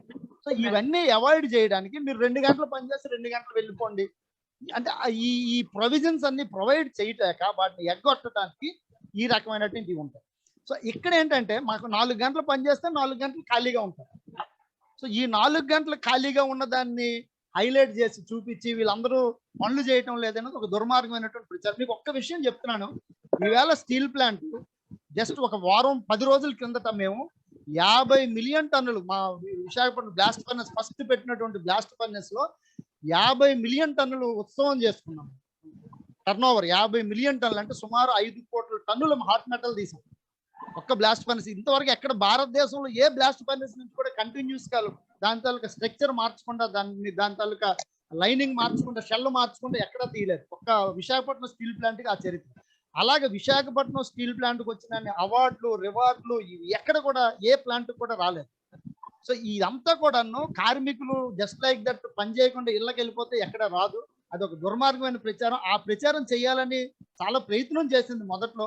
దాని మీద మన కార్మిక సంఘాల వాళ్ళు ప్రెజర్ చేసి మేము అట్లా వెళ్ళడం లేదని ప్రెజర్ చేసిన తర్వాత ఒక సర్వే చేశారు. మా యాజమాన్యమే చేసింది సర్వే.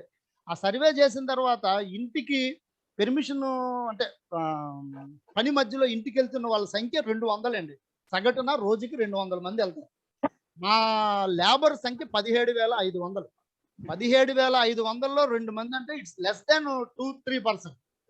అంటే 100 మంది ఉద్యోగులు ఉంటే ముగ్గురు పెర్మిషన్ తీసుకుని వెళ్ళటం అనేది చాలా సహజం. అది ఏ గవర్నమెంట్ ఇండస్ట్రీస్ లో అయినా ప్రైవేట్ ఇండస్ట్రీస్ లో అయినా సరే ఆ వెసులుబాటు ఉంటుంది.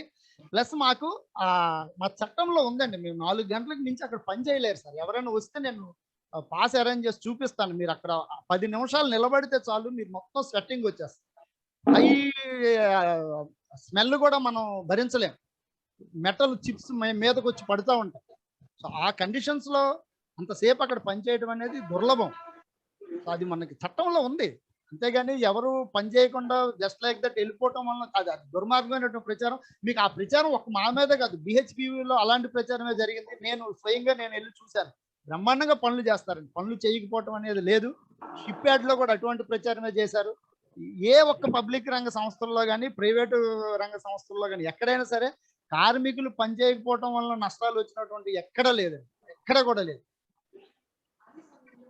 Thank you sir. శరత్ గారు.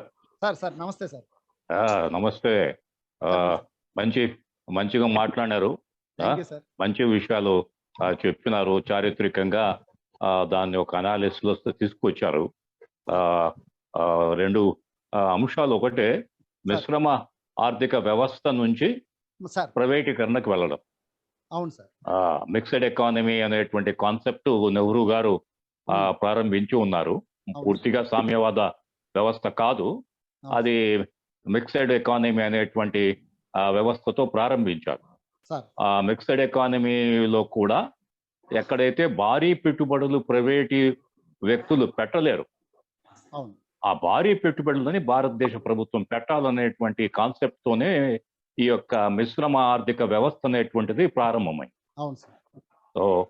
సో ప్రైవేట్ వాళ్ళు పెట్టలేరు కాబట్టి ప్రభుత్వం పెట్టడం ప్రారంభం. సో బిగినింగ్ స్టేజెస్ లోనే కాన్సెప్ట్ లోనే ఒక లోపం అనేటువంటి ఉంది. సో ఇక్కడ పెట్టుబడులు పెట్టుకుంటూ రావడం అనేటువంటిది అది క్రమేపీ వచ్చిన తర్వాత ఈ ప్రపంచవ్యాప్తంగానే వచ్చినటువంటి మార్పుల్లో భాగంగా ఈ గ్లోబలైజేషన్, ప్రైవేటైజేషన్ అనేటువంటిది అది అనివార్యము. మిక్స్డ్ ఎకానమీ నుంచి అది అనివార్యం అనేటువంటి ఒక ప్రచారాన్ని తీసుకురావడము, ఆ ప్రచారం తీసుకురావడంతో దాంట్లో అంతర్భాగంగా అది మోడీనా పివి నరసింహారావు అనేటువంటిది పివి నరసింహారావు గారు. ఎందుకంటే ఆయన మన ఆంధ్రుడు, చాలా గొప్పవాడు. ఆర్థిక మంత్రి మన్మోహన్ సింగ్, ఆయన ప్రపోజల్స్ అట్లా నేను చెప్పదలుచుకుంది ఏంటంటే మన పివి నరసింహారావు గారికి చాలా గొప్ప గౌరవము, మన మొదటి ప్రధానమంత్రి మనవాడు అనేటువంటి ఉంది కదా. ఇదంతా కూడా international IMF, international monetary fund యొక్క చేతుల్లో. ఎందుకంటే మన్మోహన్ సింగ్ గారు ఎంప్లాయీ, IMF లో ఎంప్లాయీగా వచ్చినటువంటి మనిషి. సో ఆ IMF విధానాలని ప్రారంభించారు. సో ఇది ఒక కంటిన్యూవేషన్, ప్రాసెస్ ఆఫ్ కంటిన్యూవేషన్. ఏదైతే 91లో ప్రాసెస్ స్టార్ట్ అయిందో ఆ ప్రాసెస్ కి కంటిన్యూవేషన్, రిఫార్మ్స్ అనేటువంటివి పూర్తిగా జరగాలి. ఆర్థిక సంస్కరణలు, దీనికి సంస్కరణలు అనేటువంటి పేరు పెట్టారు వాడు. ఆర్థిక దేవదారుడి విధానానికి సంస్కరణలు అనేటువంటి పేరు పెట్టి కంప్లీట్ సంస్కరణలు మన్మోహన్ సింగ్ చేయలేకపోయాడు. మేము ఇప్పుడు కంప్లీట్ సంస్కరణలు మేము తీసుకొచ్చేస్తామని చెప్పేసి వీళ్ళు కొనసాగించుకుంటూ వస్తున్నటువంటి విధానము, వ్యవస్థ అనేటువంటి దాంట్లో మనం ఓవరాల్ గా ఒక ఏది మన్మోహన్ గారు ఉండింటే బెటర్ గా ఉండేదేమో, మోడీ గారు రావడం వల్ల ఈ పరిస్థితి మరింత వెళ్ళిపోయింది అనేటువంటిది కాకుండా అదే ఓవరాల్ గా ఈ సిస్టమ్ అనేటువంటిది ఎట్లా దీన్ని తీసుకుంటూ కింద తీసుకొచ్చింది. దీంట్లో ఇంకొక ఇంపార్టెంట్ విషయం ఏంటంటే సార్వభౌమ అధికారము, sovereignty of the country. Sovereignty of the country అనేటువంటిది దీంట్లో ఇన్వాల్వ్ అయి ఉంది. చాలా కీలకమైనటువంటి పరిశ్రమలు ఏవైతే ఉన్నాయో ఈ కీలకమైనటువంటి పరిశ్రమలన్నీ కూడా ప్రైవేటీకరణకు చెందితే ఎంత దూరం వెళ్ళిపోయినారంటే రక్షణ రంగానికి సంబంధించిన వాటిని కూడా ప్రైవేటీకరణకు చేయడం అనేటువంటిది భారతదేశం యొక్క సార్వభౌమాధికారానికి ప్రశ్నార్థకంగా మారుతుంది. సో ఈ పిఎస్యులు అన్నీ కూడా కేవలం ప్రజల యొక్క ఆస్తులే కాకుండా ప్రజల యొక్క సార్వభౌమాధికారాన్ని కాపాడేందుకు కూడా ఉద్దేశించబడినట్టు. అవును సార్. సో ఇవి ఎప్పుడైతే వెళ్ళిపోతాయో ప్రైవేట్ కంపెనీ, తమ్ముడు బాలగోపాల్ గారు చెప్పినట్లుగా ఈస్ట్ ఇండియా కంపెనీలు ఇది కొత్త ఇండియా కంపెనీలుగా తయారైపోయేటువంటి ప్రమాదం ఏర్పడుతుంది. సో ఇండియన్ ఇంటిగ్రిటీ అనేటువంటిది అది కూడా దెబ్బతినేటువంటి అవకాశం. సో ఈ రెండు విషయాలని చెప్పేటందుకు కోసం నేను మాట్లాడి చాలా బ్రహ్మాండమైన presentation. It's a beautiful presentation. Okay,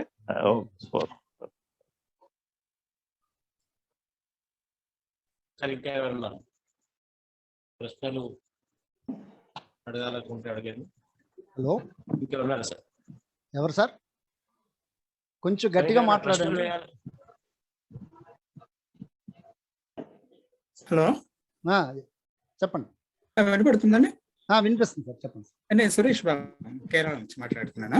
చాలా బాగుందండి సురేష్ బాబు, మీ ప్రెసెంటేషన్ బాగుందండి, చాలా బాగుంది. మొదట్లో కొద్దిగా క్రోనీ క్యాపిటలిజం గురించి కొంచెం వివరణ ఇస్తే బాగుండేది అనిపిస్తుంది. ఎందుకంటే అది అదే మన క్రోనీ క్యాపిటలిజం గురించి ఫ్రీ ట్రేడ్ గమనించాను, మళ్ళీ వెనక్కి వెళ్ళటం. అవును సార్, చాలా బాగుందండి, చాలా బాగుంది. ఓకే, థ్యాంక్స్ అండి. Thank you very much. ఇంకా సరికి ఎవరన్నా ప్రశ్నలు?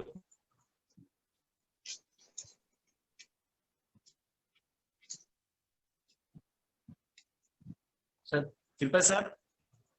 సార్ సార్ ముగిద్దామా? ఇంకేమన్నా ప్రశ్నలు? ఇంకొకరు మాట్లాడుతున్నారు వారిని. Okay sir, okay sir. Good evening sir. Good evening sir. Sir very good evening sir. Sarath గారు చెప్పండి sir. Excellent presentation sir. Thank you sir, thank you very much. Presentation మళ్ళీ మీరంతా చెప్పినట్టు సార్ కూడా ఇందాక చెప్పారు, మనం క్యాపిటలిస్ట్ థియరీ ఆఫ్ ఎకనామిక్స్ నుంచి ఇక్కడికి వచ్చాము, సోషలిస్ట్ థియరీ ఆఫ్ ఎకనామిక్స్ కి మళ్ళీ మనం అక్కడికి వెళ్ళిపోతున్నాము. ఇది ఇది ఇది ఈ ఉద్యమాన్ని చాలా నిబద్ధతతో మనం తీసుకెళ్లాల్సిన అవసరం ఎంతైనా ఉందండి. ఇది మంచిది కాదు. స్వదేశంలోనే ఒక ఉద్యమం ప్రారంభించడం అంటే ఇందాక సార్ చెప్పినట్టు సావర్నిటీ కూడా చాలా ఒక రకంగా చెప్పాలంటే ఇండియన్ పబ్లిక్ సావర్నిటీని కూడా తాకట్టు పెట్టేస్తున్నారు అదానీ అంబానీలకి. ఇది మంచి పద్ధతి కాదు సార్. ఈ విషయంలో మీ కమిట్మెంట్, మీరు పడ్డ శ్రమ, మీ ప్రెజెంటేషన్ బట్టి మాకు అర్థమవుతుంది sir. Very nice presentation. Thank you sir. నా పేరు డాక్టర్ కృష్ణమూర్తి అండి. నేను ఇక్కడ లా డిపార్ట్మెంట్ లో నేను అసిస్టెంట్ ప్రొఫెసర్ గా పనిచేస్తున్నాను డాక్టర్ బిఆర్ అంబేద్కర్ యూనివర్సిటీలో. Thank you very much. ఎప్పుడు శ్రీకాకుళం నుంచి కానివ్వండి, లేకపోతే మీకు ఏ అవసరం వచ్చినా మా ఉద్యమానికి సంబంధించి కానీ మేము ఎప్పుడు మీ వెంట ఉంటాం. మనందరం కలిసి పోరాడదాం, కలిసి మన ప్రభుత్వ రంగ సంస్థలు మనం పరిరక్షించుకుందాం. లేకపోతే మనం భవిష్యత్ తరాల వారికి మనం ఇచ్చేది ఏమి ఉండదు. మన భవిష్యత్ తరాలకు మనం ఇచ్చేది ఒక ప్రశ్నార్థకంగా ఉండిపోతుంది. మనం అది మంచి పరిణామం కాదు సార్. అది తప్పకుండా మనందరం నిలబడదాం. తప్పకుండా మనం ఈ ఉద్యమాన్ని రూరల్ ఏరియాస్ కి తీసుకుపోయి మీరు ఏదైతే ఎనాలిసిస్ చెప్పారో ఆ ఎనాలిసిస్, మీరు చెప్పిన ఎనాలిసిస్ చాలు సార్. Thank you sir. దాన్ని మనం సిస్టమేటిక్ గా రూరల్ ఏరియాలోకి తీసుకెళ్ళగలిగితే డెఫినెట్ గా రూరల్ పీపుల్ కనుక మనం మోటివేట్ చేస్తే డెఫినెట్ గా వాళ్ళు వెనక్కి వెళ్ళరు సార్. అర్బన్ పీపుల్ కి రూరల్ పీపుల్ కి ఆ వేరియేషన్ మనకి అర్థమవుతుంది, మీకు తెలిసే ఉంటుంది. అందుకని ఇది మనం మాస్ లో కూడా మనం ఈ స్ఫూర్తిని మనం తీసుకెళ్ళగలిగితే మనం డెఫినెట్ గా మనం సక్సెస్ అవుతాం సార్. దీన్ని మరింత ముందుకు తీసుకెళ్లాలని మీరు మీరు ఈ పడ్డ శ్రమకి తప్పకుండా మేమందరం మా వంతు సహాయం చేస్తామని మీ మీ స్పీచ్ కి నా హృదయపూర్వకమైన అభినందనలు మా యూనివర్సిటీ తరఫున శ్రీకాకుళం జిల్లా వారి తరఫున మీకు నేను తెలియపరుచుకుంటున్నానండి. Thank you sir, thank you మేషారు. మేము ఆల్రెడీ శ్రీకాకుళంలో కూడా ఒక కమిటీ అనేది ఒకటి ఏర్పాటు చేసి కొంతమందికి ఒక్కొక్క జిల్లా బాధ్యతలు ఇచ్చాం సార్. మొన్న అశోక్ గజపతి రాజు గారిని కలిసిన తర్వాత విజయనగరంలో మంచి బహిరంగ సభ జరిగింది. నేను కూడా అదే చెప్తున్నాను, మా అఖిల పక్ష సమావేశాల్లో కూడా అదే నేను చెప్తున్నాను. పౌర సమాజం తాలూకా సహకారం తీసుకోవాలి.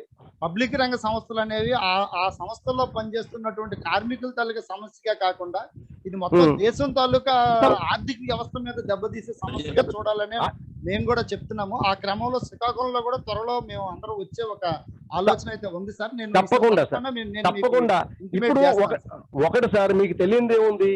ఇప్పటికి ఈ కార్మిక చట్టాలు మనం చూసుకుంటే ఆల్మోస్ట్ 144 పైన కార్మిక చట్టాలు ఉన్నాయి, మనకు తెలిసినవే. అవును సార్. ఇంకొక పెద్ద ప్రాబ్లం ఏంటంటే ఇప్పుడు almost 91 to 93% of total work force in India they are in unorganized sector. అవును సార్. అదొక ఇప్పుడు ఈ అనార్గనైజ్డ్ సెక్టర్ తాలూకా ఈ అసంఘటిత కార్మికుల సమస్యలనే మనం తీర్చలేకపోతే ఈ తీర్చలేని దయనీయమైన స్థితిలో మనం ఇప్పుడు ఉన్నాము. ఇది మరింత దయనీయ స్థితిలోకి మనం వెళ్ళిపోతున్నాం అంటే ఇక ఏంటంటే ఇక ఇంతకన్నా వెట్టి చాకిరి బతుకు ఉండదేమోనండి భవిష్యత్తులో ఇదే గనక జరిగితే. దీన్ని తప్పకుండా లేదండి, చాలా మళ్ళీ మనం పాత స్వతంత్ర పోరాటాలు మళ్ళీ మొదలు పెట్టి వెళ్ళిపోతున్నాము. దీన్ని తప్పకుండా మనం ప్రతిఘటించాలి. ప్రతిఘటించకపోతే మనం భవిష్యత్ తరాలకు మాత్రం మనం సమాధానం చెప్పాల్సి ఉంటుంది. ఆ సమాధానం మన దగ్గర ఉండదు కూడా సార్, ఉండదు. సమాధానం కూడా మన దగ్గర ఉండదు. అందుకని దయచేసి ఈ ఉద్యమాన్ని మనం చాలా వరకు మనం ఉధృతంగా తీసుకువెళ్ళి తప్పకుండా విజయవంతం చేయాలని, అది జరుగుతుందని కూడా నేను మనసవాచ నమ్ముతున్నాను. Right sir, right sir.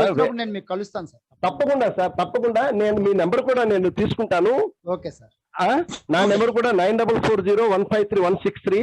మీరు గుర్తుపెట్టుకోవడం కూడా ఈజీనే. మీ నెంబర్ నాకు ఒకవేళ నేను మీకు చాట్ బాక్స్ లో నేను పెట్టానండి. మీరు ఇక్కడికి వచ్చాక నేను తప్పకుండా కలుస్తాను.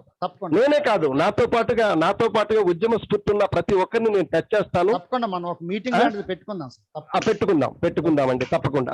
రైట్ సార్, అయితే right. Very good night sir. Good night. నమస్తే.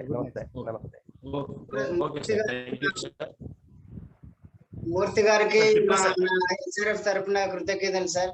ఇంత అంటే ఓపిక రెస్పాండ్ అయినందుకు థ్యాంక్స్ సార్. ఇది బాధ్యత సార్, ఇది మనందరి బాధ్యత. ఇది పెద్ద ఆయన కూడా, అందుకని మనందరి బాధ్యత ఇది, తప్పకుండా చేయాలి సార్. ఇంకా ఏమైనా ప్రశ్నలు అడగదలుచుకుంటే ముగిద్దాం.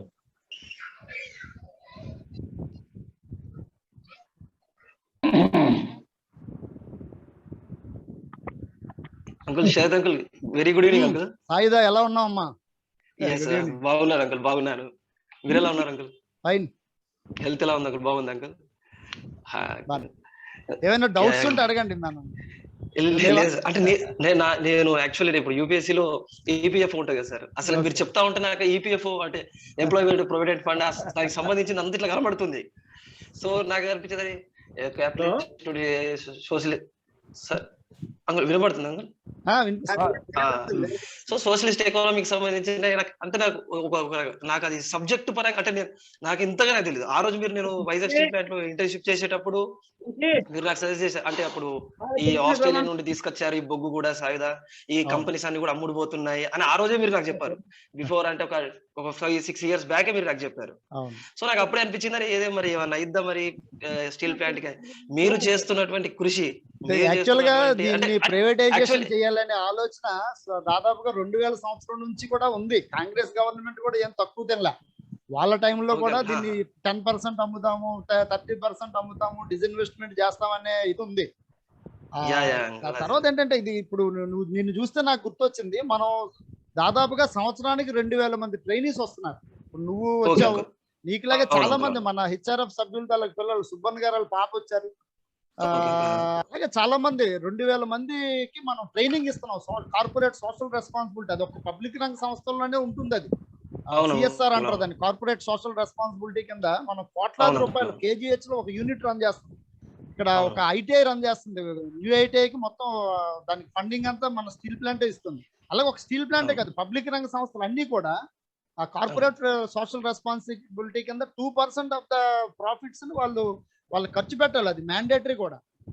ఈ రకంగా సమాజానికి ఎంతో అవసరం ఈ పబ్లిక్ రంగ సంస్థలు అనేది, సమాజానికి అవసరం. ఇందాక మేషారు మన ఐ థింక్ మన చంద్ర గారు చెప్పినట్టుగా చంద్ర గారు చెప్పినట్టుగా ఇది సార్వభౌమాధికారం, మన తలకు సార్వభౌమత్వం, దానికి సంబంధించిన విషయం ఇది. ఇక్కడ నా ఉద్యోగం ఉంటది, నా ఉద్యోగం పోతే నీకు ఉద్యోగం వస్తుందనే కాదు, అది నేను అదే చెప్తున్నాను. పబ్లిక్ రంగ సంస్థల్లో పనిచేస్తున్నటువంటి ఉద్యోగుల తాలూకా సమస్య కాదు ఇది, ప్రభుత్వం తాలూకా సమస్య కాదు ఇది, ప్రజల తాలూకా సమస్య.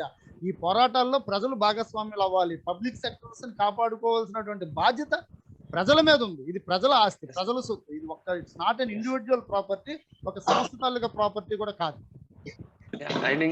అంటే మాకు నెక్స్ట్ మా జనరేషన్ మాకే కదా అది కావాల్సింది. మేము అసలు యూత్ అనేది అంటే మీరు ఇక్కడ ఢిల్లీ వరకు వచ్చి మీరు ఇక్కడ ఫైట్ చేస్తున్నారు, మేము ఇక్కడ ఢిల్లీలో ఉన్నప్పుడు చేసేవాళ్ళు, బట్ మీరు మాకు కొంచెం ఇంటిమేట్ చేసి ఉంటే మేము కూడా వచ్చేవాళ్ళం. వైబీ కోసం అంకుల్ మీరు అంటే ఇప్పుడు ఈ జనరేషన్ వాళ్ళు మీరే నెక్స్ట్ రిటైర్డ్ అయిపోతారు అంత వెళ్ళిపోతారు. నెక్స్ట్ ఆ ప్లేస్ లో ఇప్పుడున్న లోకల్ ఇక్కడ ఇండియన్ స్టూడెంట్స్ అందరూ కూడా ఓన్లీ ఇది తెలంగాణలో ఆర్ ఏపీ ఇష్యూ కాదు కదా సార్, ఇది ఆల్ ఓవర్ ఇండియాలో ఉన్నటువంటి స్టూడెంట్స్ అందరం కూడా మేము దానికి ఉన్నాం. యువతరం అంతా బాగా కదులుతుంది. రేపు 19వ తేదీన దాదాపుగా 250 మంది యూత్ అంటే యువ ఎంప్లాయీస్ కొత్తగా జాయిన్ అయిన 2007 తర్వాత జాయిన్ అయిన వాళ్ళందరూ కలిసి దాదాపు రేపు 19వ తేదీకి 250 రోజులు అవుతుంది.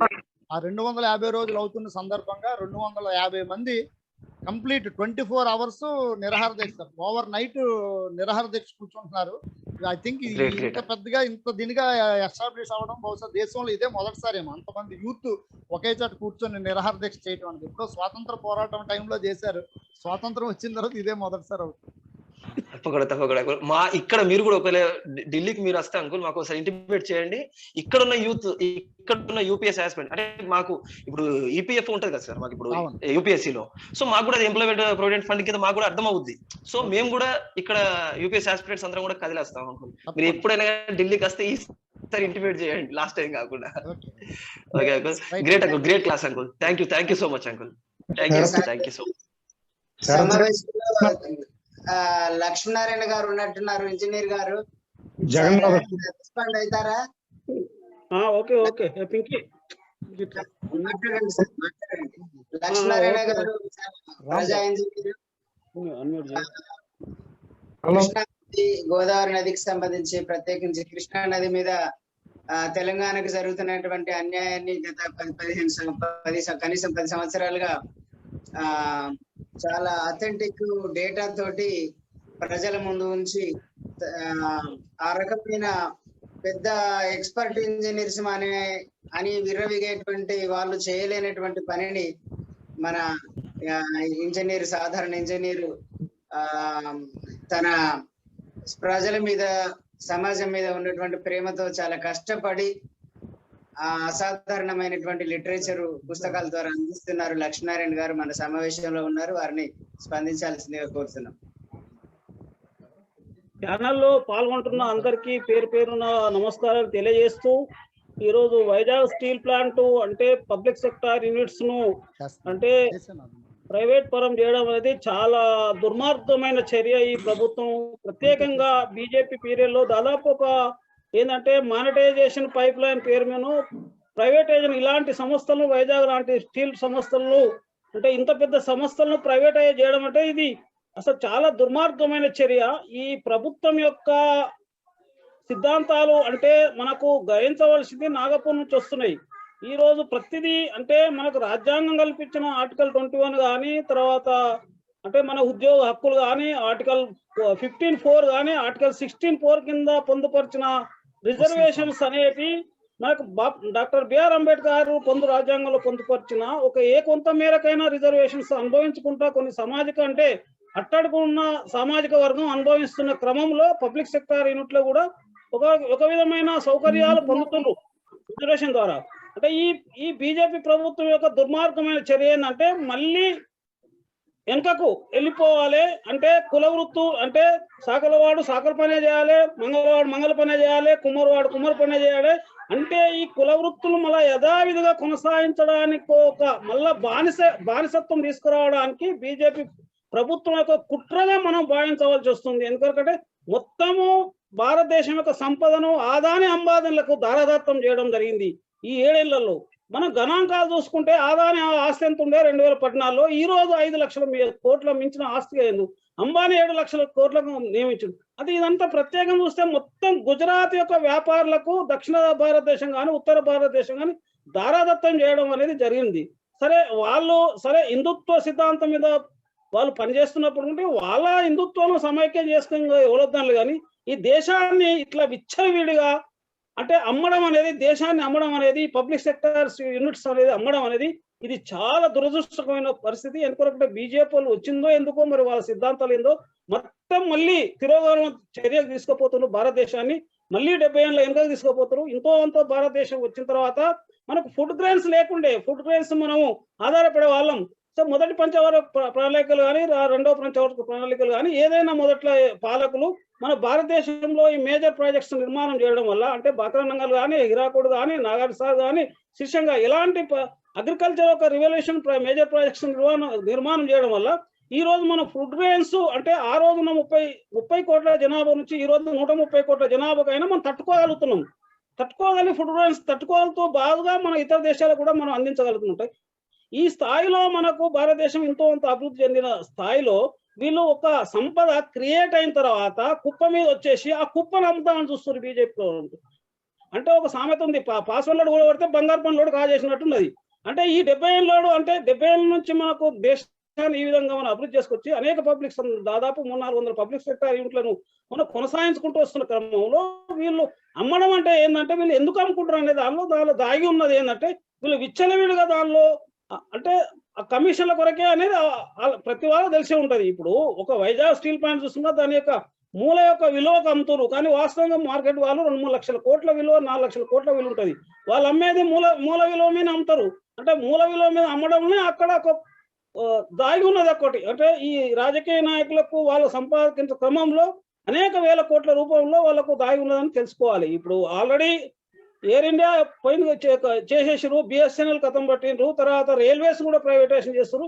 ఇది దుర్మార్గమైన చర్య. కాబట్టి ఈ ప్రభుత్వం ఏదైనా ప్రజల శ్రేయస్సు కొరకు పాటుపడాలి. కానీ ప్రజల శ్రేయస్సు అంటే ఈ మట్టుకు కొనసాగుతున్న కార్మిక చట్టాలు, కొంత కార్మికుల యొక్క హక్కులు ఏ పబ్లిక్ సెక్టార్ యూనిట్ లో ఒక ప్రొటెక్షన్లు ఉన్నాయో ఆ ప్రొటెక్షన్ మొత్తం ఒక ప్రైవేట్ వ్యవస్థలకు అప్పచెప్పడం అంటే దీని యొక్క చూస్తే ఏంటంటే మన భారతదేశం మళ్ళీ బానిసత్వానికి తీసుకుపోయే క్రమంలో ఇది జరుగుతుందనేది ప్రతి వాళ్ళు గుర్తించి ప్రజలు చైతన్యమై ఇప్పుడు వీటిని అడ్డుకోవాల్సిన అవసరం ఉంది. ఇది వైజాగ్ స్టీల్ ప్లాంట్ అంటే ఆంధ్ర కాదు, తెలంగాణ కాదు, మన దేశం యొక్క పరిశ్రమ అది. కాబట్టి అందరం కాపాడవలసిన అవసరం ఉంది. అందరం ఉద్యుక్తులమై పోరాటం చేసి ఈ ప్రైవేటైజేషన్ కాకుండా చూసుకోవాల్సి వస్తుంది. దానిలో భాగంగా కూడా ఇతర సంస్థలు కూడా ప్రైవేటైజేషన్ అంటే బిఎస్ఎన్ఎల్ నాశనం పట్టించేసిండు, తర్వాత ఎల్ఐసి ప్రైవేటైజేషన్ చేస్తుండ్రు, ఒక లాభదాయకంగా ఉన్న సంస్థలు కూడా ప్రైవేట్ చేస్తుంది. ఇది కూడా వైజాగ్ ఇండస్ట్రీ కూడా అసలు యాక్చువల్గా చూస్తే దీన్ని కరెక్ట్ నడుపుతున్నట్టు ఇది లాభదాయకమైన సంస్థనే ఉండేది. దానికి సపరేట్ మైనింగ్స్ ఇవ్వలేము లేదు.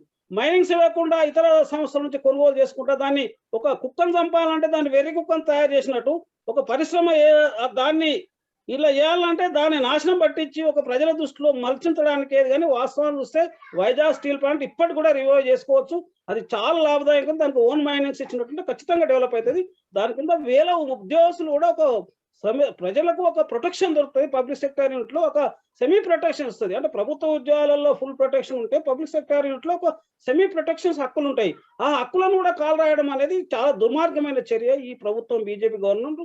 కాబట్టి ప్రజలకు మనం తెలియజేయాలి. బీజేపీ ఏం చెప్తుందంటే ఒక రెచ్చగొట్టి అంటే హిందుత్వం మీరు కానీ మతపరంగా కానీ తర్వాత లేదా పాకిస్తాన్ వాళ్ళు అటాక్ చేస్తారో, చైనా వాళ్ళు అటాక్ చేస్తారో, పుల్వామా ఇవన్నీ ప్రజలకు ఒక సెంటిమెంట్ క్రియేట్ చేసి ఈ దేశాన్ని ఈ విధంగా విచ్ఛిన్నం చేసి దేశాన్ని అమ్ముతుంది అనేది ప్రజలకు చెప్పాలి. వ్యవసాయ చట్టాల మీద వాళ్ళు 1 year నుంచి చేస్తారు.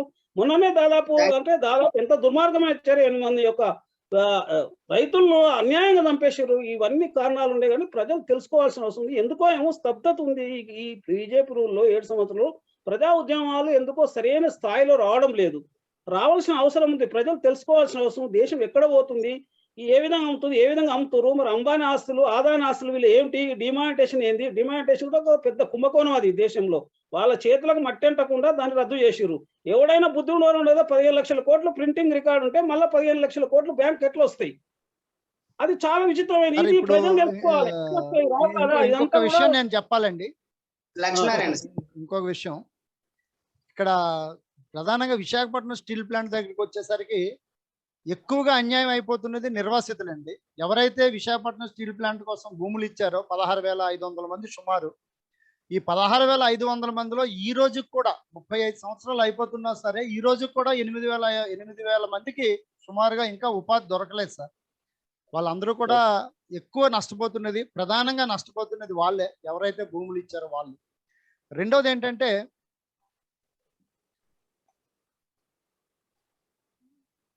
సో ఈ నిర్వాసితులతో పాటుగా ఇంకోటి మేము మొదట్లోనే నేను చెప్పాను, మైన్స్ ఇస్తే కనుక విశాఖపట్నం స్టీల్ ప్లాంట్కి నష్టాలు అనేవి రావు.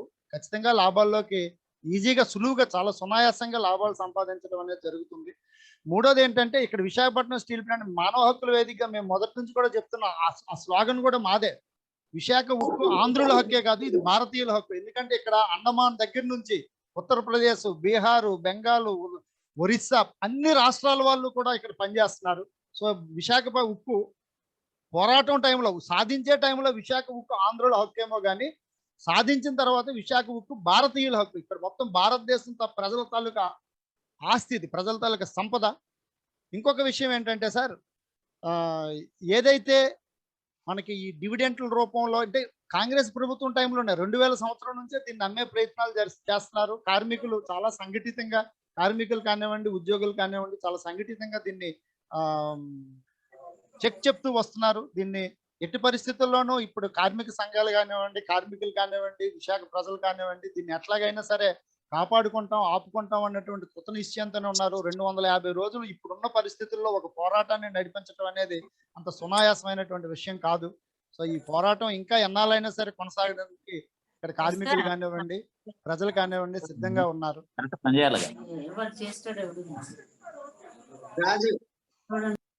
రాజు గారు ఆయన్ని మ్యూట్ చేశారు సార్ తిరుపతిరావు గారు. ఓకే సార్, ఓకే సార్ ఆయన మ్యూట్ చేశారు, అన్మ్యూట్ చేయండి రాజు గారు.